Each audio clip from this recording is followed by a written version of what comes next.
What Israel did was, Israel ने वो purchase की अपने पास से, एक शेल कंपनी खड़ी की, उस शेल कंपनी से मार्केट के अंदर डाला कि भाई हमारे पास ये है ऑफर फलाना धमाका जो आपके पास इंटरनेट पे आती है अक्सर रहता है। तो किसी ने नोट किया, बोला यार ये अच्छी प्राइस पे दे रहा है, उठा लो, इतने पीसे, हाँ बोले मिल जाएंगे इतने पीसे, आप ज्यादा लेंगे तो और डिस्काउंट कर देंगे। When the spies on the ground figured out it's deployed, it's working everywhere, they gave a green signal and it went. So imagine you're living in a city like Karachi, right? And suddenly आपके सारे network बंद, आपका phone नहीं चल रहा है, आपकी landline नहीं चल रही है, आपका इंटरनेट नहीं चल रहा है, आपका मोबाइल नहीं चल रहा है, कुछ नहीं चल रहा है। खुशामदीद, आप देख रहे हैं व्यू पॉइंट और मेरा नाम है अब्बास। आजकल की दुनिया में हम अपने मुल्क में देखते हैं कि इंटरनेट बंद हो जाता है और उसी इंटरनेट के जरिए यूएस इलेक्शंस भी मैनेज हो जाते हैं और उसी के जरिए वॉरफेयर ऐसी होती है कि लेबनान में पेजर्स उड़ा दिए जाते हैं। इस सब को समझने के लिए और एक बहुत बेसिक लेंस से कि जहां मेरे जैसा बंदा जिसे इंटरनेट और ये सब नहीं समझ आता वो समझ सके, आज हमने दावत दी है रहीम अली साहब को। आप कंप्यूटर एक्सपर्ट हैं, सिक्योरिटी में काम करते हैं, वॉरफेयर डिजिटल सिक्योरिटी में। आप जो basically you are an inventor of elliptic chaotic cryptography, आपने फिनटेक में काम किया है, FIA, CPLC, सेंट्रल जेल और पाकिस्तान के बड़े बैंक्स में काम कर चुके हैं। और मेरी जिंदगी आसान कीजिए रहीम साहब, सबसे पहले खैरियत से हैं आप? बिल्कुल ठीक ठाक अल्हम्दुलिल्लाह। By the way it's elliptic curve cryptography. और ये जितनी मुश्किल आपने मुझे दी है ना, ये 6-7 लफ्ज बुलवाने में ये होता गया, पहले तो मुझे ये समझाइए। It's basically absolutely simple, although नाम complicated है but it is not that complicated. So बहुत आम जबान में if you browse the web, आप अक्सर देखते हैं कि you have that address bar और उस address bar के ऊपर एक छोटा सा कोने में ताला बना हुआ होता है। वो जो ताला होता है that's basically encrypting your data and sending it to the server. उसके पीछे जो algorithm यूज होता है, the protocol जिसको हम कहते हैं, protocol is the wrong word, algorithm is the right word, जो algorithm यूज होता है वो algorithm RSA है। RSA is a kind of cryptography जिसके अंदर दो पार्टीज आपस में कीज के थ्रू, बेसिकली आप अपना डेटा इंक्रिप्ट करके उन सर्वर को भेजते हैं, सर्वर अपना डेटा इंक्रिप्ट करके आपको भेजता है, एंड इस तरह से आपकी वेब ट्रैफिक मूव हो रही होती है। इसका सबसे बड़ा फायदा ये होता है कि एनी कॉन्फिडेंशियल इंफॉर्मेशन, कोई भी ऐसी चीज जैसे कि आपके क्रेडिट कार्ड नंबर हो गए, बैंक अकाउंट नंबर्स होंगे, जब आप ऑनलाइन ट्रांजैक्शन करते हैं, कुछ ऐसी चीज करते हैं, तो वो डेटा लीक ना हो जाए, कोई थर्ड पार्टी उसको बीच में से कैप्चर ना करे। वो जो एल्गोरिथम है, जैसा RSA एल्गोरिथम है, इसी तरह से इलिप्टिक केओटिक क्रिप्टोग्राफी एक एल्गोरिथम जिसके थ्रू क्रिप्टोग्राफी को थोड़ा सा और बेहतर बनाया गया है, उसकी एफिशिएंसी इंक्रीज की गई है, और जो लो पावर डिवाइसेस होते हैं, जैसा कि आपके computers are called high power devices, छोटे आपके डिवाइसेस होते हैं, लेट्स से आपके घर में जो है वो रेडियो होगा या इंटरनेट रेडियो आजकल बहुत आम सी चीज है, आपके पास फ्रिज के अंदर आजकल इंटरनेट कनेक्टिविटी आ गई है, एंड इसी तरह बहुत सी छोटी छोटी चीजें हैं, आपके पास ब्लूटूथ डिवाइसेस हैं। इन सारे डिवाइसेस के अंदर जो कंप्यूट पावर होता है, द प्रोसेसिंग पावर जो होता है वो कम होता है, तो उन चीजों के ऊपर इंक्रिप्शन करने के लिए this was a way that was designed to work on low power devices. However हुआ ये कि based on research development and a lot of stuff, this was adopted as one of the standards of data encryption and onion routing, जिसकी मदद से dark web चलता है। अब अगर हम इसको ना पाकिस्तान की कॉन्टेक्स्ट में बात करें, इसको भी डम डाउन कीजिएगा प्लीज। हम जो, और आई वुड लव कि हम जिसमें जितना भी आप पॉलिटिकली इंटरवीन हो सकें और उसके हम मसाइल को समझ सकें। पाकिस्तान में हर दूसरे दिन हम इंटरनेट बंद हो जाता है और हम कहते हैं कि हमारी सबमरीन की कोई केबल कभी उसको कोई प्रॉब्लम हो गया, और अमूमी तौर पे वो ये होता है कि वो ऐसे क्रूशियल मोमेंट पे बंद हो जाता है कि उसके पॉलिटिकल इम्प्लीकेशंस होते हैं। ये इंटरनेट बंद कैसे होता है? ओके, देखिए इंटरनेट, ओके, दुनिया में हर कंट्री के पास एक कैपेबिलिटी है, चाहे वो यूएस हो, चाहे वो यूके हो, चाहे वो रशिया हो, चाहे वो चाइना हो, they have the capability to switch off internet, और उसके पीछे वेरियस रीजंस हो सकती है। Let's say you have warfare going on, or you have a national attack or anything of that sort, so it is a switch that is available for the governments to take a call when it is a dire need. अब वो dire need क्या है, that depends on the definition of that situation from country to country. Country A would define it differently, country B would define it differently. जब आप कहते हैं कि internet बंद हो जाता है, तो इंटरनेट बंद करने का सबसे आसान तरीका ये है, अगर मैं पाकिस्तान के कॉन्टेक्स्ट में, तो आपके पास दो मेजर सर्विस प्रोवाइडर्स है पाकिस्तान के अंदर जो कि सबमरीन केबल से डायरेक्टली कनेक्टेड है। एक PTCL है और दूसरा ट्रांसवर्ल्ड अगर इन दोनों को सिर्फ गवर्नमेंट इंस्ट्रक्शन दे दे कि आप अपना केबल का जो कनेक्टिंग राउटर है उसको स्विच ऑफ कर दें, आपके पाकिस्तान का इंटरनेट बंद हो जाएगा। बहुत सिंपल, आपको ज्यादा कुछ करने की जरूरत नहीं। डेड मतलब कंप्लीटली डेड, आप कुछ भी खोल नहीं सकेंगे, because that is the backbone of our connectivity. 4 submarine cables है जो पाकिस्तान के पास आती हैं, 2 ट्रांसवर्ल्ड के पास है, 2 पीटीसीएल के पास है। To the best of my knowledge, जितना मुझे याद है, मैं हो सकता है शायद इसमें थोड़ी बहुत चेंजेस हुई हो रिसेंटली, आई थिंक कुछ स्ट्रक्चरल चेंजेस हो रही थी, but as of what I remember from the top of my head के कुछ टाइम पहले तक तो ये सिचुएशन थी कि 2 ट्रांसवर्ल्ड के पास थी और 2 पीटीसीएल के पास थी। So if you just want to switch everything off, दोनों कंपनीज के पास आप लोग भेजते हैं, बोले बस बंद करो, मतलब बंद करो, खत्म हो गया, and your internet goes down.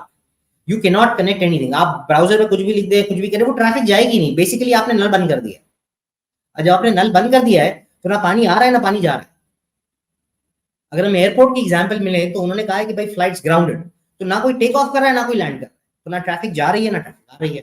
So that means you can't connect anywhere. और इसको अगर हम बहुत पॉइंटेडली देख सकें, पाकिस्तान में जो रिसेंटली हम बार बार देखते हैं इंटरनेट बंद होता है, और अमूमन तौर पे कहा जाता है क्योंकि टेक्निकल एरर है। आर दो यूजुअली टेक्निकल एरर्स या कहीं से भी उन्हें हुक्म जाता है कि बंद कर दें और बंद हो जाता है? अब देखिए ना, this is a very complicated situation to deal with, because sometimes those are technical errors. So okay, हम टेक्निकल एरर्स आइडेंटिफाई कैसे करते हैं? हम टेक्निकल एरर्स आइडेंटिफाई से करते हैं कि दुनिया में बहुत से बड़े बड़े फोरम्स हैं जिसके अंदर बहुत से टेक्निकल लोग they are part of it, like I am also part of couple of forums. तो जब भी ऐसा कोई मेजर इशू आता है तो फोरम पे अलर्ट आ जाता है कि यार ये इशू हुआ है and this is what has happened, और ये चीज हो रही है, so we can read it. It's basically like a news bulletin.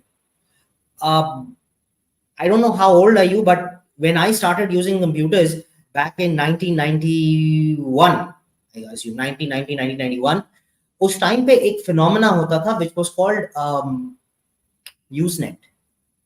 Have you ever heard of it? मैं 93 में पैदा हुआ था, to give you context. Okay, fair enough. Fair enough. So आजकल शायद यंग जनरेशन को इतना नहीं समझ में आता होगा, बट बेसिकली ये न्यूज चैनल होते थे जहां पे आप ये कम्युनिटी फॉर, जैसा कि आज आपके ब्लॉग्स होते हैं ना, ये हमारे जमाने के ब्लॉग्स होते हैं, बट उसमें ग्राफिक्स नहीं होती थी, सिर्फ टेक्स्ट होता।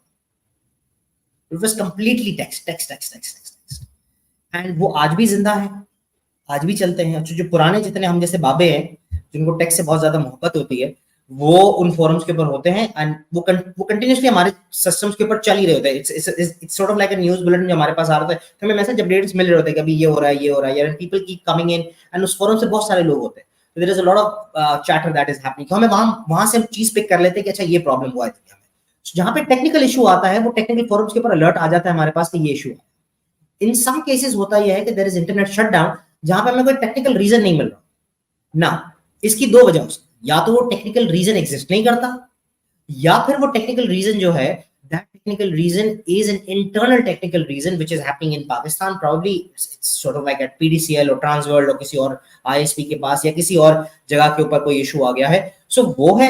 या फिर एक बहुत कॉमन फिनोमेना होता है which is called IPX. I'm not sure if I guess no one knows about IPX much in Pakistan. So when you जब आपके पास लोकल ISPs होते हैं ना, तो लोकल ISPs आपस में बात करने के लिए जो एक्सचेंज यूज करते हैं, sort of like an exchange, sort of like a telephone exchange, but for local ISPs. तो जैसा कि आपके पास स्टॉर्म फाइबर एक नेटवर्क चला रहा है, आपके पास फाइबरलिंक एक नेटवर्क चला रहा है, आपके पास जेरीज एक नेटवर्क चला रहा है, आपके पास पीटीसीएल एक नेटवर्क चला रहा है। अब इन नेटवर्क्स को आपस में भी तो बात करनी है ना। अगर आप पीटीसीएल के ऊपर काम कर रहे हैं और मैं लेट्स से स्टॉर्म फाइबर के ऊपर काम कर रहा हूं, तो मैं अगर आपसे वीडियो कॉल करना चाह रहा हूं, तो वो मेरे लिए लोकल ट्रैफिक होनी चाहिए, मेरे लिए ग्लोबल नहीं होनी चाहिए। मेरी वो ट्रैफिक जो है वो घूम के पाकिस्तान से ही घूम के आपके पास आनी चाहिए, वो कहीं और से नहीं आनी चाहिए, राइट। तो ये सारी ट्रैफिक एक एक्सचेंज पे जाती है। वो एक्सचेंज जो है, दैट एक्सचेंज पाकिस्तान में 3 जगह ऑपरेट होता है, कराची, लाहौर, इस्लामाबाद। और इन एक्सचेंजेस के पास कभी कभार इन एक्सचेंजेस के पास भी टेक्निकल इश्यूज आ जाते हैं, सो वहां पे भी कभी कभार जाके आपकी ट्रैफिक फंसती। वो चीज जो है वो टेक्निकल फोरम्स पे नहीं आ रही, क्योंकि वो ग्लोबल टेक्निकल फोरम्स है, वो लोकल नहीं। सो ऐसी भी सिचुएशन थी। कभी कभार लोकल आईएसपीज के पास इशू आ जाती है। अच्छा, हमारे पास जो इंटरनेट आता है, except for storm fibre, PDCL, बाकी जो सर्विस प्रोवाइडर, इनफैक्ट पीडीसीएल भी करता है तो स्टॉर्म फाइबर भी करता है, बट ये सारे सर्विस प्रोवाइडर्स जो है ना, अब लोकल डिस्ट्रीब्यूशन हब से भी बात करते हैं। लाइक फॉर एग्जांपल, मैं अगर किसी एरिया में रहता हूँ, लेट्स से मैं डिफेंस में रहता हूँ, तो डिफेंस के अंदर मेरा एक इंटरनेट सर्विस प्रोवाइडर होगा जो कि पीटीसीएल से या स्टॉर्म फाइबर से ले रहा हूँ, उसके पास कभी टेक्निकल इशू आ जाता है, अब now all of these hops which you are talking about, जितने नोड्स जिसको आप कह रहे हैं, इन नोड्स में से कहीं पे भी इशू आएगा तो you will face disconnectivity. Like for example, अगर आपके पास एक्सचेंज पे इशू आ गया, आपके पास कराची के एक्सचेंज पे इशू आ गया, तो कराची के एक्सचेंज से जितनी भी ट्रैफिक राउट हो रही होगी वो सब में प्रॉब्लम होगा। तो कराची के अंदर या तो इधर स्लोनेस आ जाएगी आपके पास, आपका नेटवर्क बहुत स्लो हो जाएगा, या फिर आपके पास बहुत ज्यादा पेज खुलेगा नहीं, आपके डिस्कनेक्शंस हो रहे होंगे, या आपका नेटवर्क ब्राउज ही नहीं हो रहा होगा। सो ऐसे इश्यूज भी आ सकते हैं। दूसरा जो आपके पास एलिमेंट है जहां पे बंद हो सकता है कि someone comes in and says कि यार बंद करो, और वो एज आई सेड बंद करने की कोई भी रीजन हो सकती है, depending on the governments, depending on the state discretion on how they describe a particular problem, कि वो प्रॉब्लम के बेस के ऊपर दे डिसाइड कि मुझे इंटरनेट बंद करना है। So it could be either of the things. In your expert opinion, very pointed, जो रिसेंटली पाकिस्तान में होता रहा है, वर द टेक्निकल प्रॉब्लम्स जैसे उन्हें ऑफिशियली कहा गया, या फिर आपको लगता है कि कहीं स्टेट ने इंटरवीन किया होगा?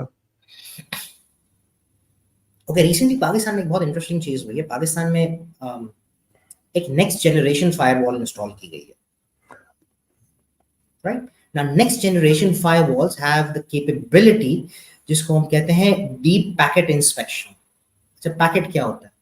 आप पैकेट को इस तरह से देख लें कि पैकेट एक लिफाफा है, उसके अंदर आपने एक खत डाल के भेजा, ठीक है, और उसके ऊपर एक एड्रेस लिखा। अब आप जब कुरियर कंपनी को वो देते हैं तो कुरियर कंपनी हमेशा अमूमन उसको एक और एनवेलप में डालती है, उसके ऊपर एक और एड्रेस लिखती है, फिर वो आगे जाता है, वो एक और कुरियर कंपनी उसको एक और एड्रेस एनवेलप में डालती है, उस पर एक और एड्रेस लिखती है, फिर वो डिलीवरी के पास जाता है, फिर वो जिसके पास रिसीव होता है वो एड्रेस को खोलता है, उसमें से दूसरा एनवेलप निकालता है, देखता है इस पर एड्रेस लिखा हुआ, तो आगे भेजता है, और फाइनली वो आपका एनवेलप जो है अपने डेस्टिनेशन पे पहुंचता है, राइट? इंटरनेट की ट्रैफिक भी बिल्कुल इसी तरह काम करती है। जो पैकेट कहते हैं ना, वो एक डेटा का चंक होता है, उसके ऊपर एड्रेस लगा होता है और उसके अंदर कुछ डेटा होता है। वो डेटा जो है, that data is that letter inside your envelope. जब हम डीप पैकेट इंस्पेक्शन की बात करते हैं, सो व्हाट हैपेंस इज कि that tool allows the operator of that deep next generation firewall to look inside that packet कि उसमें data क्या जा रहा है। अच्छा, डेटा जो है वो चंक्स में जाता है, एक साथ नहीं जाता, और चंक्स भी जो है वो राउट होते हैं अलग अलग डायरेक्शन से।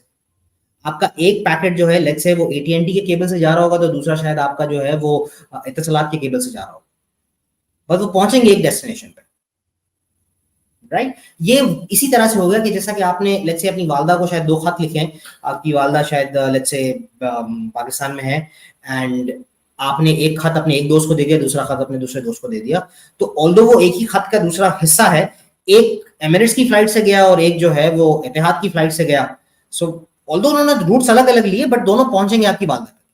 बिल्कुल इंटरनेट ट्रैफिक भी इसी तरह का। नाउ जो वो डीप पैकेट इंस्पेक्शन फायरवॉल है, दैट वाज प्रोक्योर्ड फ्रॉम सैंडवाइन, और उस फायरवॉल का नाम है packet logic. That was procured, if my information is right, if I'm not making a mistake, that was procured for around $20 million US. That was the initial procurement price. फिर उसके बाद I've heard कि उसमें 2-3 और editions भी किए गए, उसकी कॉस्टिंग मेरे पास नहीं आई है, but it is procured from, it's a Canadian company by the way, Sandvine. It sells these firewalls, it sells these tools to almost every government in the world. Egypt के पास भी है, टर्की के पास भी है, Russia के पास अपना है, China के पास अपना है, बहुत सारी अफ्रीकन कंट्रीज के पास भी इन्हीं का ही है, कनाडा के पास भी यही डिप्लॉयड हुआ है, बहुत सारी साउथ अमेरिकन कंट्रीज के पास भी इन्हीं का डिप्लॉय हुआ है सैंडवाइन का। सो it's a very big company, and they have been doing this for a very long point in time, and that is what has been installed. So the capability, this firewall has 4 major capabilities. 1, deep packet inspection. Number 2, content filtering. Content filtering का मतलब ये है कि अगर मैं content के type को उसमें डिफाइन कर दूं, तो वो जो कंटेंट टाइप अलाउड होगा उसी तरह का कंटेंट आना या जाना अलाउड होगा, कोई और टाइप का कंटेंट आएगा तो वो नहीं अलाउड होगा। लाइक फॉर एग्जांपल, मैं अगर let's say if the state says के मैं एक्सप्लिसिट विजुअल इमेजेस नहीं अलाउ करता हूं, so any site that shows explicit visual images would automatically be blocked by that, right? So that is content filtering. दूसरा, एक और चीज जो उसके अंदर आती है, दैट इज कॉल्ड आपका कंटेंट एनालाइजिंग। कंटेंट एनालाइजिंग का मतलब ये होता है कि यू कैन फिगर आउट कि ये पर्टिकुलर ट्रैफिक कहां से ओरिजिनेट हो रही है और किस डेस्टिनेशन पे जा रही है। तो लेट्स से फॉर एग्जांपल मैं फेसबुक यूज करता हूं, राइट? और मैं फेसबुक बहुत ज्यादा यूज करता हूं, सो मेरी फेसबुक की जो वो चैटर है उसको वो सिस्टम क्लब करके एज अ होल दिखा सकता है कि ये पर्टिकुलर यूजर है जो फेसबुक बहुत ज्यादा यूज करता है। अच्छा, उस फेसबुक के अंदर वो क्या कर रहा है वो नहीं विजिबल होगा, because that traffic is encrypted. जैसे कि हमने शुरू में बात की ना कि वो पैकेट इनक्रिप्टेड होता है, तो वो हम नहीं देख सकते। अच्छा, हाउएवर देयर आर टेक्निक्स जिसके थ्रू वो पैकेट के अंदर भी देखा जा सकता है। एक टेक्निक जो कि सैंडवाइन का ये पैकेट लॉजिक भी अप्लाई करता है, that is called man in the middle. Man in the middle करता यह है कि लेट्स से अगर आपने फेसबुक को रिक्वेस्ट भेजी कि यार facebook.com, तो वो जाएगी आपके पास, पैकेट लॉजिक के पास रुकेगी, पैकेट लॉजिक उस रिक्वेस्ट को अपने पास होल्ड करेगा और अपनी तरफ से फेसबुक को एक रिक्वेस्ट भेजेगा। जब वो अपनी तरफ से फेसबुक को एक रिक्वेस्ट भेजेगा, तो जब फेसबुक उसके साथ बात कर रहा होगा तो फेसबुक उसको एक सर्टिफिकेट इशू करके डेटा अपना इंक्रिप्ट करके भेजेगा, तो वो पैकेट लॉजिक के पास आके डेटा डिक्रिप्ट होगा। पैकेट लॉजिक का टूल उसको पढ़ेगा कि उसमें क्या कंटेंट है, वो दोबारा इंक्रिप्ट करके आपको भेज देगा। So that is how you do it. But doing this is, in my opinion, highly unethical, and I'm not sure if this capability has been bought or not, or whether this capability is part of the package or not. But although I do know कि Sandvine के पास ये capability है, उन्होंने कुछ countries को ये specifically दी हुई है। So in that aspect, ये चीज हो रही है। And the last most important capability of this product is कि ये इंटरनेट को throttle कर सकता है। थ्रॉटल करने का मतलब क्या? थ्रॉटल करने का मतलब जैसे गाड़ी को आप थ्रॉटल करते हैं, आप या तो उसको रेस देते हैं या तो उसका आप फ्यूल रोक लेते हैं। जब आप फ्यूल रोकते हैं, सो एग्जांपल आपका जो ट्रैफिक है it's flowing at around 750-800 terabytes per second, ठीक है। अब पीछे से जो डेटा आ रहा है उसका जो फ्लो है that is around let's say 1200 terabytes per second.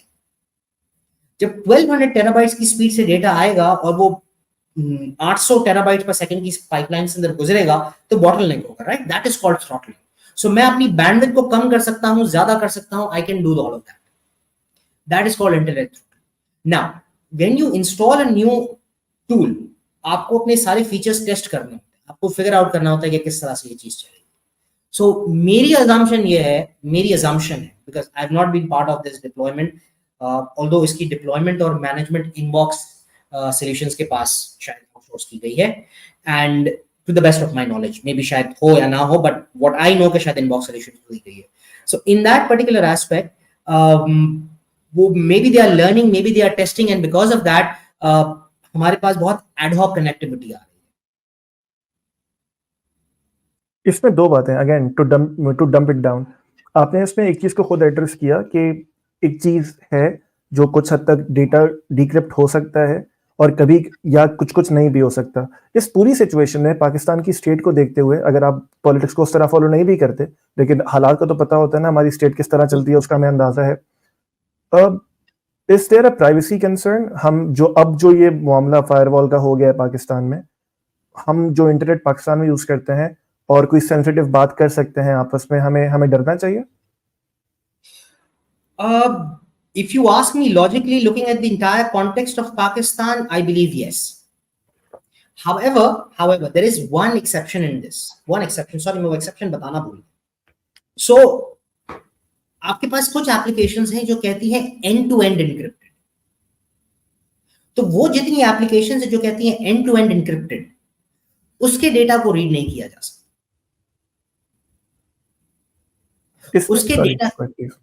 उसके डेटा के ऊपर सिर्फ मेटा डेटा एनालिसिस हो सकती है। मेटा डेटा का मतलब ये होता है कि वो जो कम्युनिकेशन हो रही है उसके साथ जो लवाजमात जुड़े हुए हैं, फ्रॉम आईपी एड्रेस कहाँ से ओरिजिनेट हुआ, कहाँ गया, पैकेट का साइज क्या है, पैकेट के कंटेंट्स क्या, पैकेट के कंटेंट के हैश एल्गोरिथम कौन सा यूज हो रहा है, उसके कंटेंट के हैश की नेचर कैसा है। सो जब आप इस लेवल के ऊपर, इस डेप्थ में जाते हैं इस एनालिसिस के अंदर, and this world is huge, ये बहुत टेक्निकल काम है, एंड दिस इज लाइक, अब इसके अंदर जो एल्गोरिथम, जो चीजें यूज होती हैं, that is phenomenally complex. But आज के दौर में हुआ ये है कि आर्टिफिशियल इंटेलिजेंस के आने की वजह से ये थोड़ा सा आसान हो गया है। पहले इसके अंदर कंप्यूट लॉजिक और कंप्यूट परफॉर्मेंस बहुत ज्यादा चाहिए होती थी। अब अगर आप स्पेसिफिक मॉडल्स को उस ह्यूरिस्टिक्स डेटा के ऊपर आप ट्रेन कर लें, तो वो मॉडल्स आपको कुछ हद तक, कुछ एक्यूरेसी के अंदर, कुछ परसेंटेज के अंदर आपको ये बता सकते हैं कि ये चीज ये हो सकती है। लाइक फॉर एग्जाम्पल वो आपको ये बता सकते हैं कि आप अगर व्हाट्सएप की कम्युनिकेशन कर रहे हैं तो व्हाट्सएप की कम्युनिकेशन में ये based on the trends, based on the true address, from address, वो ये डिटरमाइन कर सकता है कि प्रॉब्ली रहीम और अब्बास बात कर रहे हैं। क्या बात कर रहे हैं that is still not figure out, but ये जरूर फिगर आउट हो सकता है कि रहीम और अब्बास बात कर रहे हैं। इसको और थोड़ा, आई एम सो सॉरी अगर आपका जवाब खत्म नहीं हुआ तो प्लीज आप इसको मैं चाह रहा हूँ कि और डम डाउन कर लीजिए, बिकॉज हर चीज का किसी का लेंस होता है ना, आप उसको टेक्नोलॉजिकल लेंस से देखते हैं, मैं इसको पॉलिटिकल लेंस से देखना चाह रहा हूँ। हाँ, मैं जो ट्विटर पे एक ट्वीट कर दूं, क्योंकि ट्विटर वैसे ही बंद है, लेकिन अगर मैं एक एनोनिमस नाम से ट्वीट कर दूं और वो स्टेट के खिलाफ हो for that matter, with the firewall, should I be worried कि मेरे दरवाजे पे कोई आ जाएगा? If you are using a VPN, no. If you're not using a VPN, yes. अच्छा, VPN के अंदर भी I mean there is a lot in going on in the VPN and I don't think people आप मुझे इजाजत देंगे? I am so sorry, मैं चाहता हूं कि ना मैं इसको थोड़ा इस चीज को पहले देख लें, फिर मैं VPN पे जाता हूं। तो आंसर दिस क्वेश्चन, अगर मैं VPN इस्तेमाल नहीं कर रहा, जो शायद मेजॉरिटी ना करते हैं, राइट, खासतौर पर छोटे बच्चे, या करते भी होंगे, अब मुझे नहीं पता उन्हें कितना अंदाजा है, लेकिन स्टेट अब इस फायरवॉल के बाद ये उसके पास ताकत है कि मेरे दरवाजे पे वो आ सकते हैं एक ट्वीट के बाद। जी बिल्कुल। इस फायरवॉल से पहले उनके पास ये अथॉरिटी माफ कीजिएगा, ये ताकत थी उनके पास? ये ताकत जरूर थी, लेकिन अच्छा देखिए, आपको थोड़ा नेटवर्क को भी समझने की जरूरत है। ये फायरवॉल जो है ना, उनकी थोड़ी जिंदगी आसान करती है, बहुत सी चीजों को ऑटोमेट कर सकते हैं। ताकत उनके पास पहले भी थी, लेकिन उसमें उनको मेहनत बहुत करनी पड़ती और टाइम ज्यादा लगता। लाइक मेरे कुछ तजुर्बात के अंदर, मैंने कुछ लोगों के साथ काम किया है, उसके अंदर हम ये चीज मैन्युअली किया करते, उस मैन्युअल एक्टिविटी के अंदर काफी टाइम लगता, बट विद दीज टूल्स वो सारी चीजें ऑटोमेट हो जाती, तो things become almost near real time. At a click of a button or a very short query, आप figure out कर सकते हैं कि probably Rahim and Abbas are talking. And if Rahim and Abbas are your person of interest, then you really need to hone on that. What are they talking about? And if you want to go into the dangerous side of the world, ये firewall एक और बहुत अजीब सी चीज कर सकती है, और इसकी मिसाल अभी रिसेंटली इजिप्ट में मिली है। Although this is not proven, this is still a rumor, but this was an example quoted on one of the forums जिसके पर हम डिस्कशन कर रहे होते हैं अक्सर, कि इजिप्शियन गवर्नमेंट ने इसी टेक्नोलॉजी को यूज करते हुए जो अपने इंटरनल सिटीजन्स हैं उनके डिवाइसेस के अंदर मैलवेयर इंजेक्ट किया। अब वो मैलवेयर करते क्या है, वो मैलवेयर जो है आपके डिवाइस का कंट्रोल जो है वो इजेक्टिंग पार्टी को दे देते हैं। So now they don't need to look into the firewall what's happening. They can now listen everything directly from your device. वो आपकी बात सुन सकते हैं, वो आपका ऑडियो रिकॉर्ड कर सकते हैं, वो आपका कैमरा ऑन करके देख सकते हैं, वो आपके मैसेजेस डायरेक्टली पुल कर सकते हैं from your device. I'm repeating myself. This is still a rumor. We have not tested this. I've personally never tested this. Sandmine has never confirmed this. But there was this huge rumor when this happened in Egypt कि ऐसा कुछ हुआ है, and there was a lot of chatter some time back on the forums के this has happened. One of the privacy concern forums.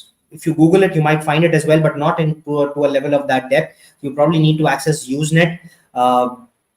तब जाके आपको बहुत सारी डिटेल्स मिल जाएंगी। इसको अगर एक आखिरी सवाल को, फायरवॉल को खत्म करते हुए, फिर मैं चाहता हूं कि इसकी प्राइवेसी कंसर्न से बात की जाए जरा ज्यादा, वो ये कि टेक्नोलॉजिकली स्पीकिंग, आपके एक्सपर्ट ओपिनियन में स्टेट ने इस वक्त ये फायरवॉल प्रोक्यूर क्यों किया आपके ख्याल में?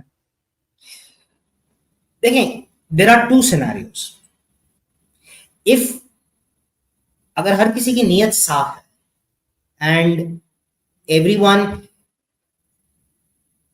Has absolutely good intentions, then this is a very nice tool to make sure that any person of interest who you want to target within the country, you can find them if they are using the networks. Like अगर मुझे anyone who is, let's say हमें दहशतगर्दों को ढूंढना है, हमने UN की sanction list पे बहुत ज्यादा लोग होते हैं, हमारे पास बहुत से क्रिमिनल्स होते हैं जिनको हमें ढूंढना होता है, this is a tool that can help you do that. A very good tool. However, if your intentions are not good and if there is abuse with it, then you can imagine where can this go. Sky is the limit. Makes sense. The problem is only with abuse where it's a tool. It's just like a knife, or it's just like a screwdriver, or it's just like a computer, whatever you call it. So it's a tool. How you use that tool is the primary question. Make sense for viewers, अगर इसको कोई politically connect करना चाहे, आपकी बात से जो मैं समझ सका, अगर मैं इसको कनेक्ट करूं, अभी जो हमारे पास 26वीं तरमीम का मामला चल रहा है, जहां कॉन्स्टिट्यूशनल कोर्ट्स हैं, वहां पर नेशनल सिक्योरिटी के नाम पे उन कोर्ट्स को ये इख्तियार दिया जा रहा है कि किसी को भी कभी भी उठा लेंगे. तो इट सीम्स वेरी डेंजरस. और खासतौर पे नियत की बात की जाए तो उस पे क्या the problem with those laws is, वो I've been reading those recently. जो मुझे डर लगता है, जो मेरा स्केयर है, जब मैं किसी लॉ को देखता हूं, तो मैं लॉ पढ़ने से पहले मैं उस सेक्शंस को देखता हूं जहां डेफिनेशंस लिखी होती. I will always go and see कि व्हाट इज द डेफिनेशन. जब आप कहते हैं national security interest, what does that mean? उसका मतलब क्या है? Does condemning the policies of the government which is harming me as a citizen, is that a national incident, or is that a national security risk? Does it classify like that? Or yes, I'm planning to blow up a bridge somewhere on a traffic side, that is a national security risk. How would you classify it? What's the definition of it? My scare is कि ये जितनी भी चीजें हम ला रहे हैं इस तरमीम के अंदर, उनकी डेफिनेशंस इतनी वेग हैं कि उसको किसी भी तरह इस्तेमाल किया जा सकता है. Makes sense. So again, there is a lot of chance of an abuse, and unfortunately courts के हाथ काट दिए जाएंगे after this gets approved. Court कहेगा सॉरी, मैं कुछ कर नहीं सकता, I don't have the power. इसमें एक बहुत बड़ा डायलेमा, इसको मैं चाहता हूं कि दो तरीके से कनेक्ट करें. इस पूरी सिचुएशन में अगर हम दुनिया को भी देखें, जिस तरीके से टेक्नोलॉजी बढ़ रही है, हम ये सब देखते हैं कि मैं आज कुछ, मुझे माफ कीजिएगा, मैं अमूमी तौर पे इतने लंबे सवाल करता नहीं हूं, लेकिन क्योंकि ये टॉपिक मेरे लिए भी समझने के लिए जरूरी है, इसलिए मैं आपको अपना डम डाउन करके क्वेरी बता रहा हूं ताकि आप समझा सकें. Of course, absolutely. वो ये कि अब ये मैं भी देखता हूं कि अगर मेरा फोन मेरे पास कहीं 6, 8, 10 फीट दूर रखा था, मैंने कोई बात की, मैं फेसबुक खोलूंगा तो मेरे पास वो ऐड आना शुरू हो जाएगा. पहले ही we were fighting the privacy thing. Technically आप इसे समझाएंगे, लेकिन मैं ये एज अ ले पर्सन समझता हूं कि प्राइवेसी कहीं ना कहीं मुझे लगता है कि अब्यूज हो रही है या ब्रीच हो गई है. इस पूरी सिचुएशन में जो फायरवॉल की सिचुएशन आपने हमें बताई, दुनिया जिस तरफ जा रही है, आगे हम यूएस इलेक्शंस की भी बात करेंगे, पाकिस्तान के कॉन्टेक्स्ट में जब लॉ भी मुझे प्रोटेक्ट नहीं करता, मेरे पास कोई प्राइवेसी है खासतौर पे digital? Unfortunately no, unfortunately. And उसके अंदर थोड़े से शायद हम खुद भी कसूरवार हैं, because we are not privacy concern people. अब I was hearing the news some time back and I was very shocked to see के सिटीजंस तो छोड़ो, दे वर हाई प्रोफाइल जजेस जिसके घर में कैमरास लगे. It is alarming. I mean, if that can happen to those people, what can happen to me? It is something which is of a worry for me कि अगर खुदा ना खास्ता मैंने एक लफ्ज गलत भी बोल दिया तो मैं तो शायद मिलूं भी ना. नहीं, या तो उस कॉन्स्टिट्यूशनल अमेंडमेंट के बाद अगर हो जाती है तो गलत और सही भी तो वही डिसाइड करेंगे ना. मेरे पास तो डिसाइड करने का मौका भी नहीं है. राइट भी नहीं है हमारे पास डिसाइड, क्योंकि हमारे पास डेफिनेशन ही नहीं है. हम किस ग्राउंड के ऊपर फाइट कर रहे हैं. मैं आपके साथ एक एग्जांपल शेयर करता हूं. मेरे दोस्त ने मेरे साथ शेयर की थी, और it was a very weird conversation जो उसने मेरे साथ शेयर की थी. एंड अपेरेंटली इट वाज कोई हजरत हैं जो कि ऑस्ट्रेलिया में बैठते हैं, and he is a very vivid supporter of one of our political parties which is in distress right now. And उन्होंने कोई फोरम्स चला रहे थे, या पता नहीं ट्विटर फीड थी या फेसबुक फीड थी, I don't exactly remember, but in order to stop him they actually picked up his brother who was living in Pakistan and they called him, and that call he recorded that call. उसकी आदत है कि वो हर call record करता है, तो that call was recorded and the words that were being used, आप मुल्क में इंतशार फैला रहे हैं, आप मुल्क की सलामती को तार-तार कर रहे हैं. Now these words are very familiar to us. आप जो है एक और बड़ा अच्छा उन्होंने लफ्ज इस्तेमाल किया था. It's on the tip of my tongue, but I can't recall it. But you get where I'm coming from. Now, these are terminologies. अच्छा, if you look at it in terms of definition, अगर मैं ideological definitions की बात करूं, so these words अगर मैं कोई ऐसी चीज ट्वीट कर रहा हूं जिसकी वजह से लोग रास्ते पे निकल के प्रोटेस्ट कर रहे हैं, so technically they are right, that's what I am doing. कि मैं जो हूं, मैंने एक्शन किया है, उस एक्शन की वजह से there are let's say 10,000 people out on the road, तो बाकी जो शहर में लोग रहते हैं उनको तकलीफ हो रही है, ट्रैफिक जैम हो रहा है, दूसरे मसले मसाइल हो रहे हैं, तो technically they are right, that's what I am doing. मैं जो है इंतशार फैला रहा हूं, it makes sense right. But if you look it from another angle कि मेरे बेसिक राइट्स मुझे नहीं मिल रहे, तो मैं क्या करूं? What am I supposed to do? मैं थोड़े दिन पहले एक हजरत से बात कर रहा था, and he told me कि there was a very weird situation in a hospital जहां पे उनकी 2 बेटियां थी, इनमें से एक को गलत इंजेक्शन लग गया एंड वो बेटी जो है शी पास्ड अवे। उनको अमूमन आप पोटेशियम क्लोराइड जो है वो बहुत स्मॉल क्वांटिटी में एज अ इलेक्ट्रोलाइट आप बॉडी के अंदर यूज करते हैं। बॉडी के अंदर पोटेशियम क्लोराइड होता है बहुत स्मॉल क्वांटिटी में, आप इसे इलेक्ट्रोलाइट यूज करते हैं। But if you take a concentrated amount of potassium chloride and you inject it into someone, that is used as a chemical in execution of prisoners in US, right? तो वो उन्होंने बच्ची के अंदर inject कर दिया। अब मुझे इसकी कॉन्सेंट्रेशन नहीं बताती, बट वो बच्ची बची नहीं उसके बाद। नाउ द पॉइंट इज कि जब ये हंगामा हुआ तो इंस्टेड के उस शख्स को जस्टिस मिले एंड दैट इदारा is prosecuted for it, very powerful and influential people are forcing him कि यार बैक ऑफ, मसले को बैठ के हल कर लेते। Now you imagine happening any of this in a country in Europe और इन द अमेरिकाज। आपको याद होगा अमेरिका के अंदर थोड़ा टाइम पहले एक ब्लैक मूवमेंट शुरू हुई थी, तो किसी पुलिस ऑफिसर ने किसी शायद के कंधे पे शायद नी रख दी थी और वो बंदा गुजर गया था, and it was a dispute on a $5 bill जो कि शायद नकली था। What happened to that?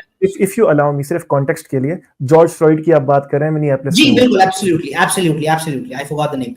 So what happened in that context? उसके अंदर भी मार्चेस हुए थे, उसके अंदर भी there was a lot of political unrest and there was a right to call कि यार पुलिस ब्रूटैलिटी को रोकना चाहिए। हमारे पास आज कितने केसेस होते हैं पुलिस ब्रूटैलिटी के? They are not recorded, they are not documented, no one is fighting for it. अगर पुलिस मुझे आजकल उठा के लेके जाए तो पहले तो मुझे 2 थप्पड़ मारेगी, उसके बाद मेरा नाम पूछेगी। So the point I'm trying to make is कि as a citizen of Pakistan, if I read the constitution in shape and form it is today, it sounds like a utopia. But if I go out and I raise my eyes, Karachi looks like a war zone. ये वाली conversation नहीं है, वरना हम constitution को deconstruct करते तो वो यूटोपियन नहीं लगता आपको, लेकिन उसको किसी और दिन के लिए छोड़ देते हैं। इस पूरी कन्वर्सेशन में अगर मैं इसको ह्यूमन राइट्स के पहलू से देखूं, और मैं चाहता हूं कि मैं पहले हम फिर लोकली बात करें फिर इंटरनेशनली, जो सिचुएशन आप हमारे सामने पेश कर रहे हैं जिसका कुछ हिस्सा हम देखते भी हैं, राइट? ट्विटर पे लोगों को उठा लिया जाता है, जर्नलिस्ट तो रोज ही उठ रहे होते हैं, बहुत सारी चीजें। इस पूरी सिचुएशन में फ्रीडम ऑफ स्पीच, उसके आगे जाके ह्यूमन राइट्स और अल्टीमेटली डेमोक्रेसी कहां खड़ी होगी?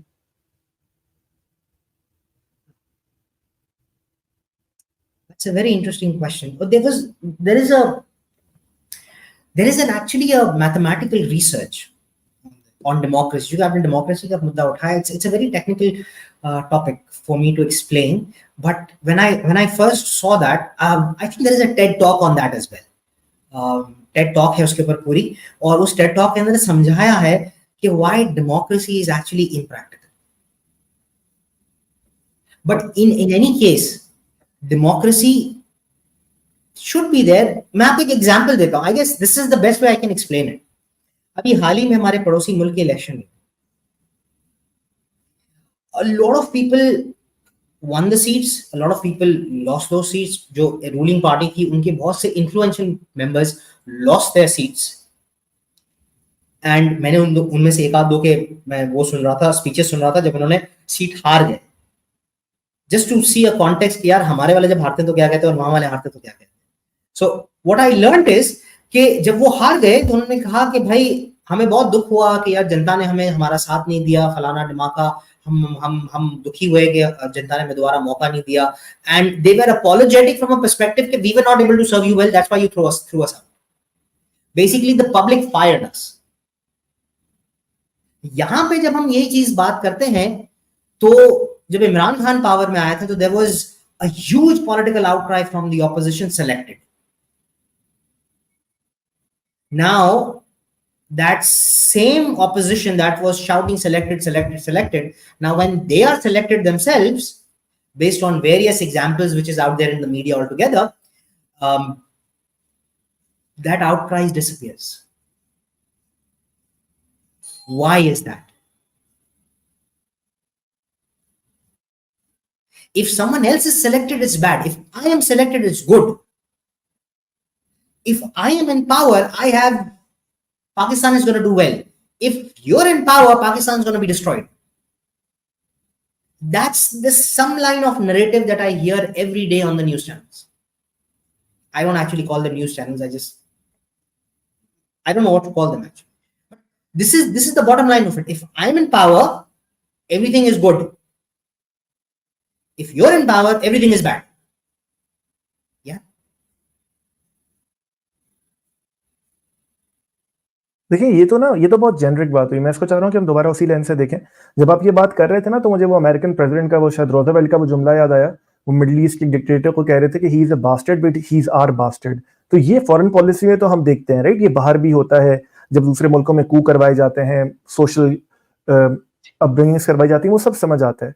बट जैसे मैंने कहा कि इसको इंटरेस्टली बात करने की कोशिश करेंगे कि स्टेट्स, क्योंकि आप टेक्नोलॉजी के लिहाज से देखते हैं, मैं टेक्नोलॉजी के लिहाज से कह रहा हूँ, do states in your opinion draw a line कि कहां तक हमने इंटरवीन करना है फॉरेन पॉलिसी दूसरे मुल्कों में और अपने मुल्कों में इतना नहीं करना? क्योंकि अगर वो अपने मुल्कों में करते हैं, आप यूरोप की बात करें, कनाडा की, यूएस की, या मुझे बताएं वो करते हैं, तो अगर शायद हमें नजर नहीं आता, तो इस पूरी सिचुएशन में जो ह्यूमन राइट्स का कॉन्सेप्ट है वो टेक्नोलॉजिकली दुनिया में इस फायरवॉल के बाद एक जैसा ही है। आई एम सॉरी अगर मैं सवाल नहीं पुट कर पा रहा, but you have to get these words.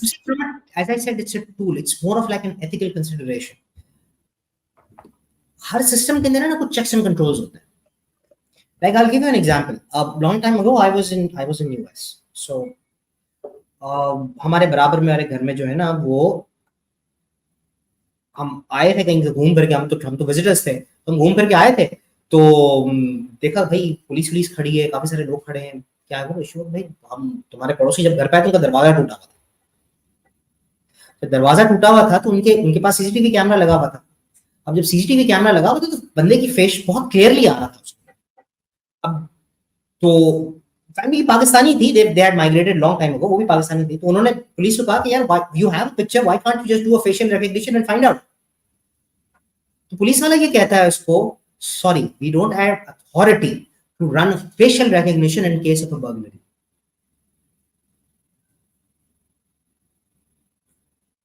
This is a very important point. We don't have the authority. That means there is some check or control which stops them to do something. Because if you don't have a check or control, हमारे पास सबसे बड़ा problem क्या है? हम access control, जब आप technology की बात करते हैं ना, हम एक्सेस कंट्रोल नहीं समझते। एक्सेस कंट्रोल का मैं आपको मतलब, एक्सेस कंट्रोल का मतलब ये होता है कि आपको अगर पाकिस्तान में टेक्नोलॉजी की अकेलीज हील ढूंढनी है और आपको अपना कोई भी डेटा निकलवाना है कहीं से भी, आप उस इदारे के जो आईटी एडमिन है ना, उसके साथ दोस्ती करें, वो आपको सब निकाल कर दे देगा। क्योंकि IT administrators have unrestricted access to everything हमारे यहाँ, एंड उनके ऊपर कोई चेक्स एंड कंट्रोल्स भी नहीं। So from that perspective, जो आपका सवाल था, वहां क्या होता है? वहां पे the only thing that works is those checks and controls. Capability है उनके पास, but they can't just switch it on like that. The person who is controlling that capability, जो उसके गेटकीपर के तौर पर बैठा है, until उसको ऑथराइजेशन नहीं मिलेगी, वो दरवाजा नहीं खोले। इसको अगर हम लोकली और तरह समझ पाएं, क्योंकि आपने इसके एग्जांपल दिया, अभी रिसेंटली एक केस हुआ था वैंकूवर न्यूज़ में। वैंकूवर एक शहर है कनाडा का। उधर क्या हुआ कि एक साहब अपनी गर्लफ्रेंड के साथ जा रहे थे कहीं, मैरिड थे वो, तो उन्होंने स्पीडिंग की, तो उन्हें फ्लैश पड़ा और टिकट उनके घर चला गया। वेरिफिकेशन के लिए तस्वीर होती है, उसमें वो तस्वीर भेजी बिल्कुल, जाती है। हाँ, सही है तो उसमें। जब उनकी, क्योंकि जब देखा गया कि ये कोर्ट, माफ कीजिएगा, ट्रैफिक की तरफ से आई है, तो जो घर में खातून थी उन्होंने वो खोल लिया कि टिकट ही होगा, मैं देख लेती हूँ, मेरा है, मेरे शौहर का है।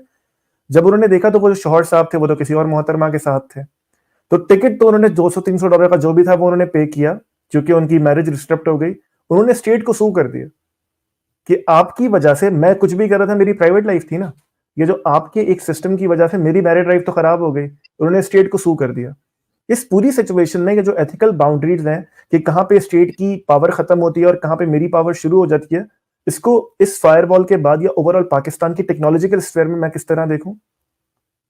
तो पाकिस्तान के अगर आप टेक्नोलॉजी के स्फीयर में इसको देखें, मुझे as of right now implementation का स्टेज नहीं पता, but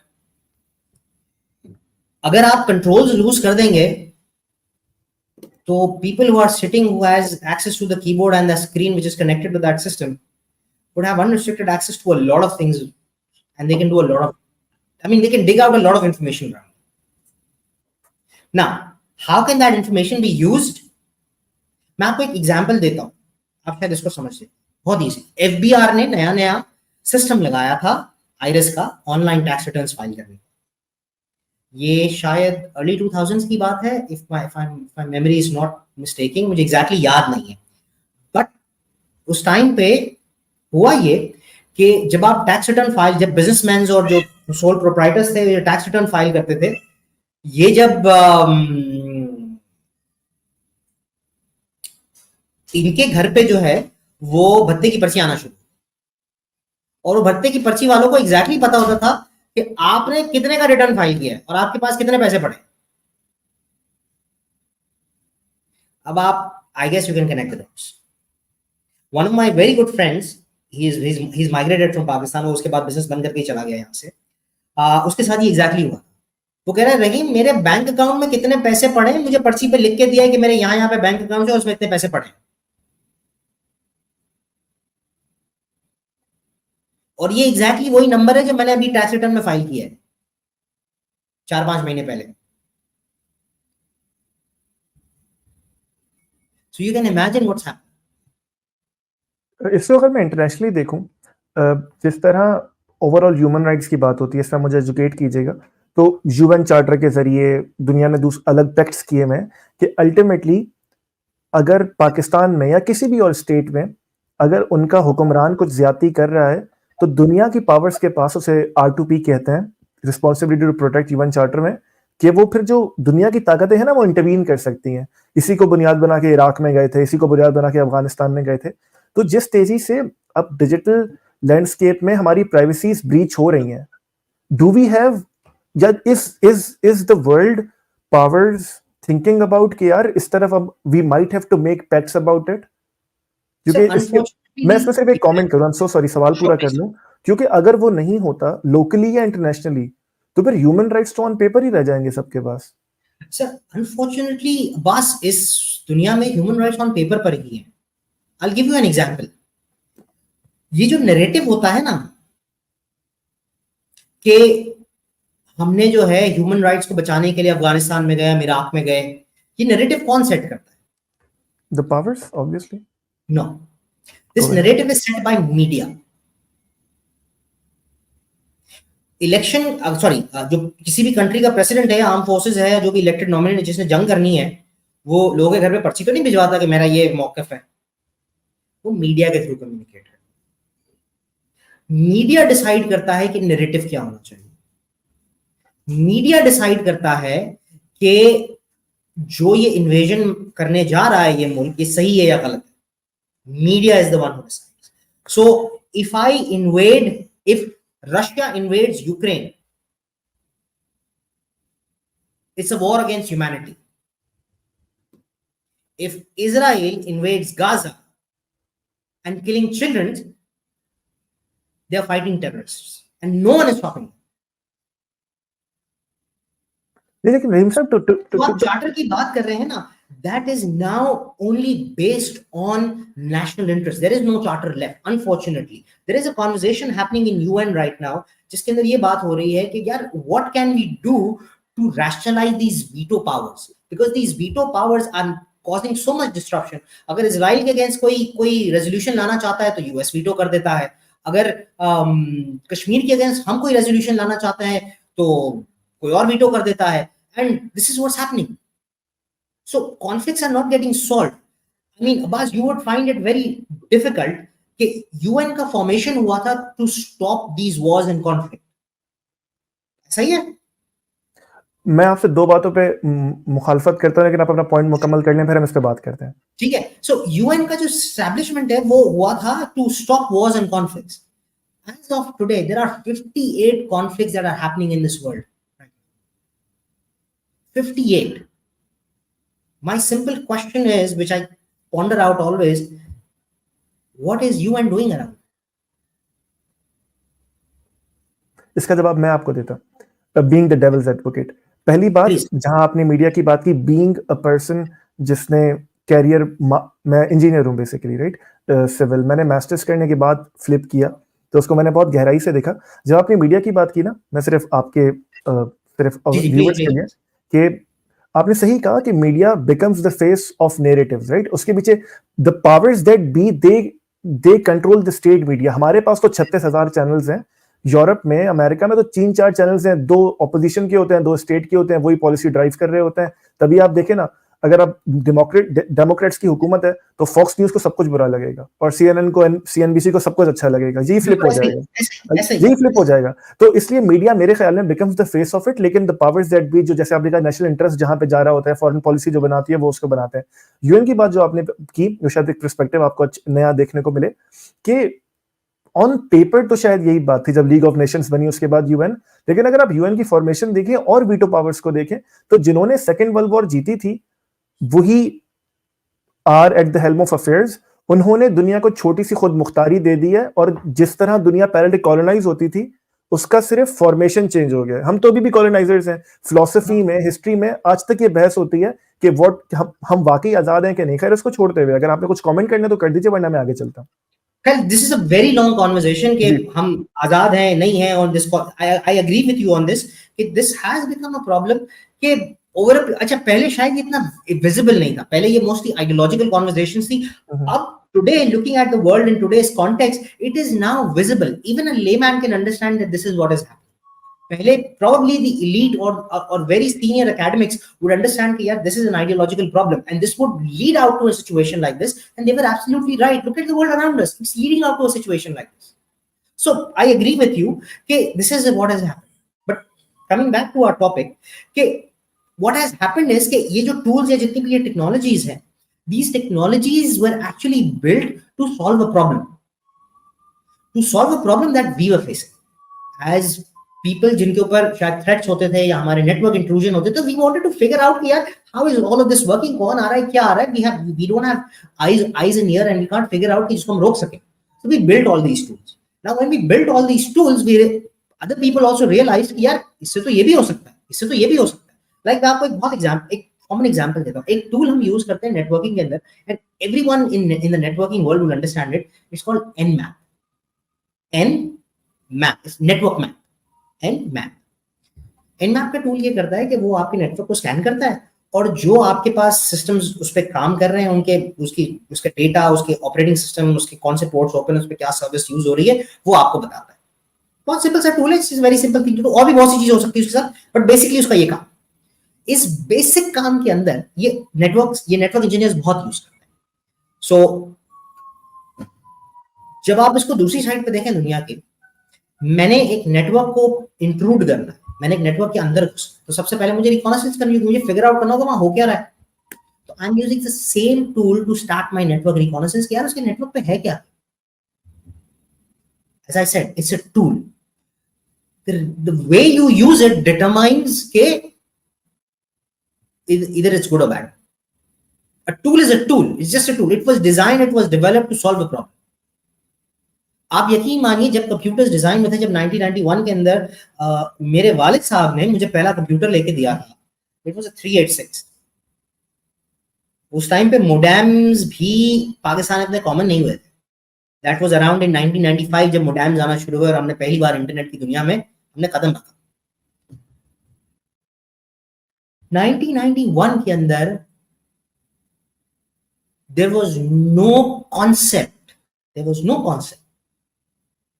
in the application side of the world, in the user side of the world. Computer side के ऊपर डेफिनेटली था, but user side of the world there was no concept कि यार मुझे user level axes को और system level axes को अलग अलग रखना पड़ेगा, मुझे ये एडमिनिस्ट्रेटिव राइट्स ऐसे दिखाने पड़ेंगे, ये ऐसे करने पड़ेंगे. In Windows 3.1 none of these things mattered. मैं आपको बहुत पुरानी बात बता रहा हूं, I am going way back.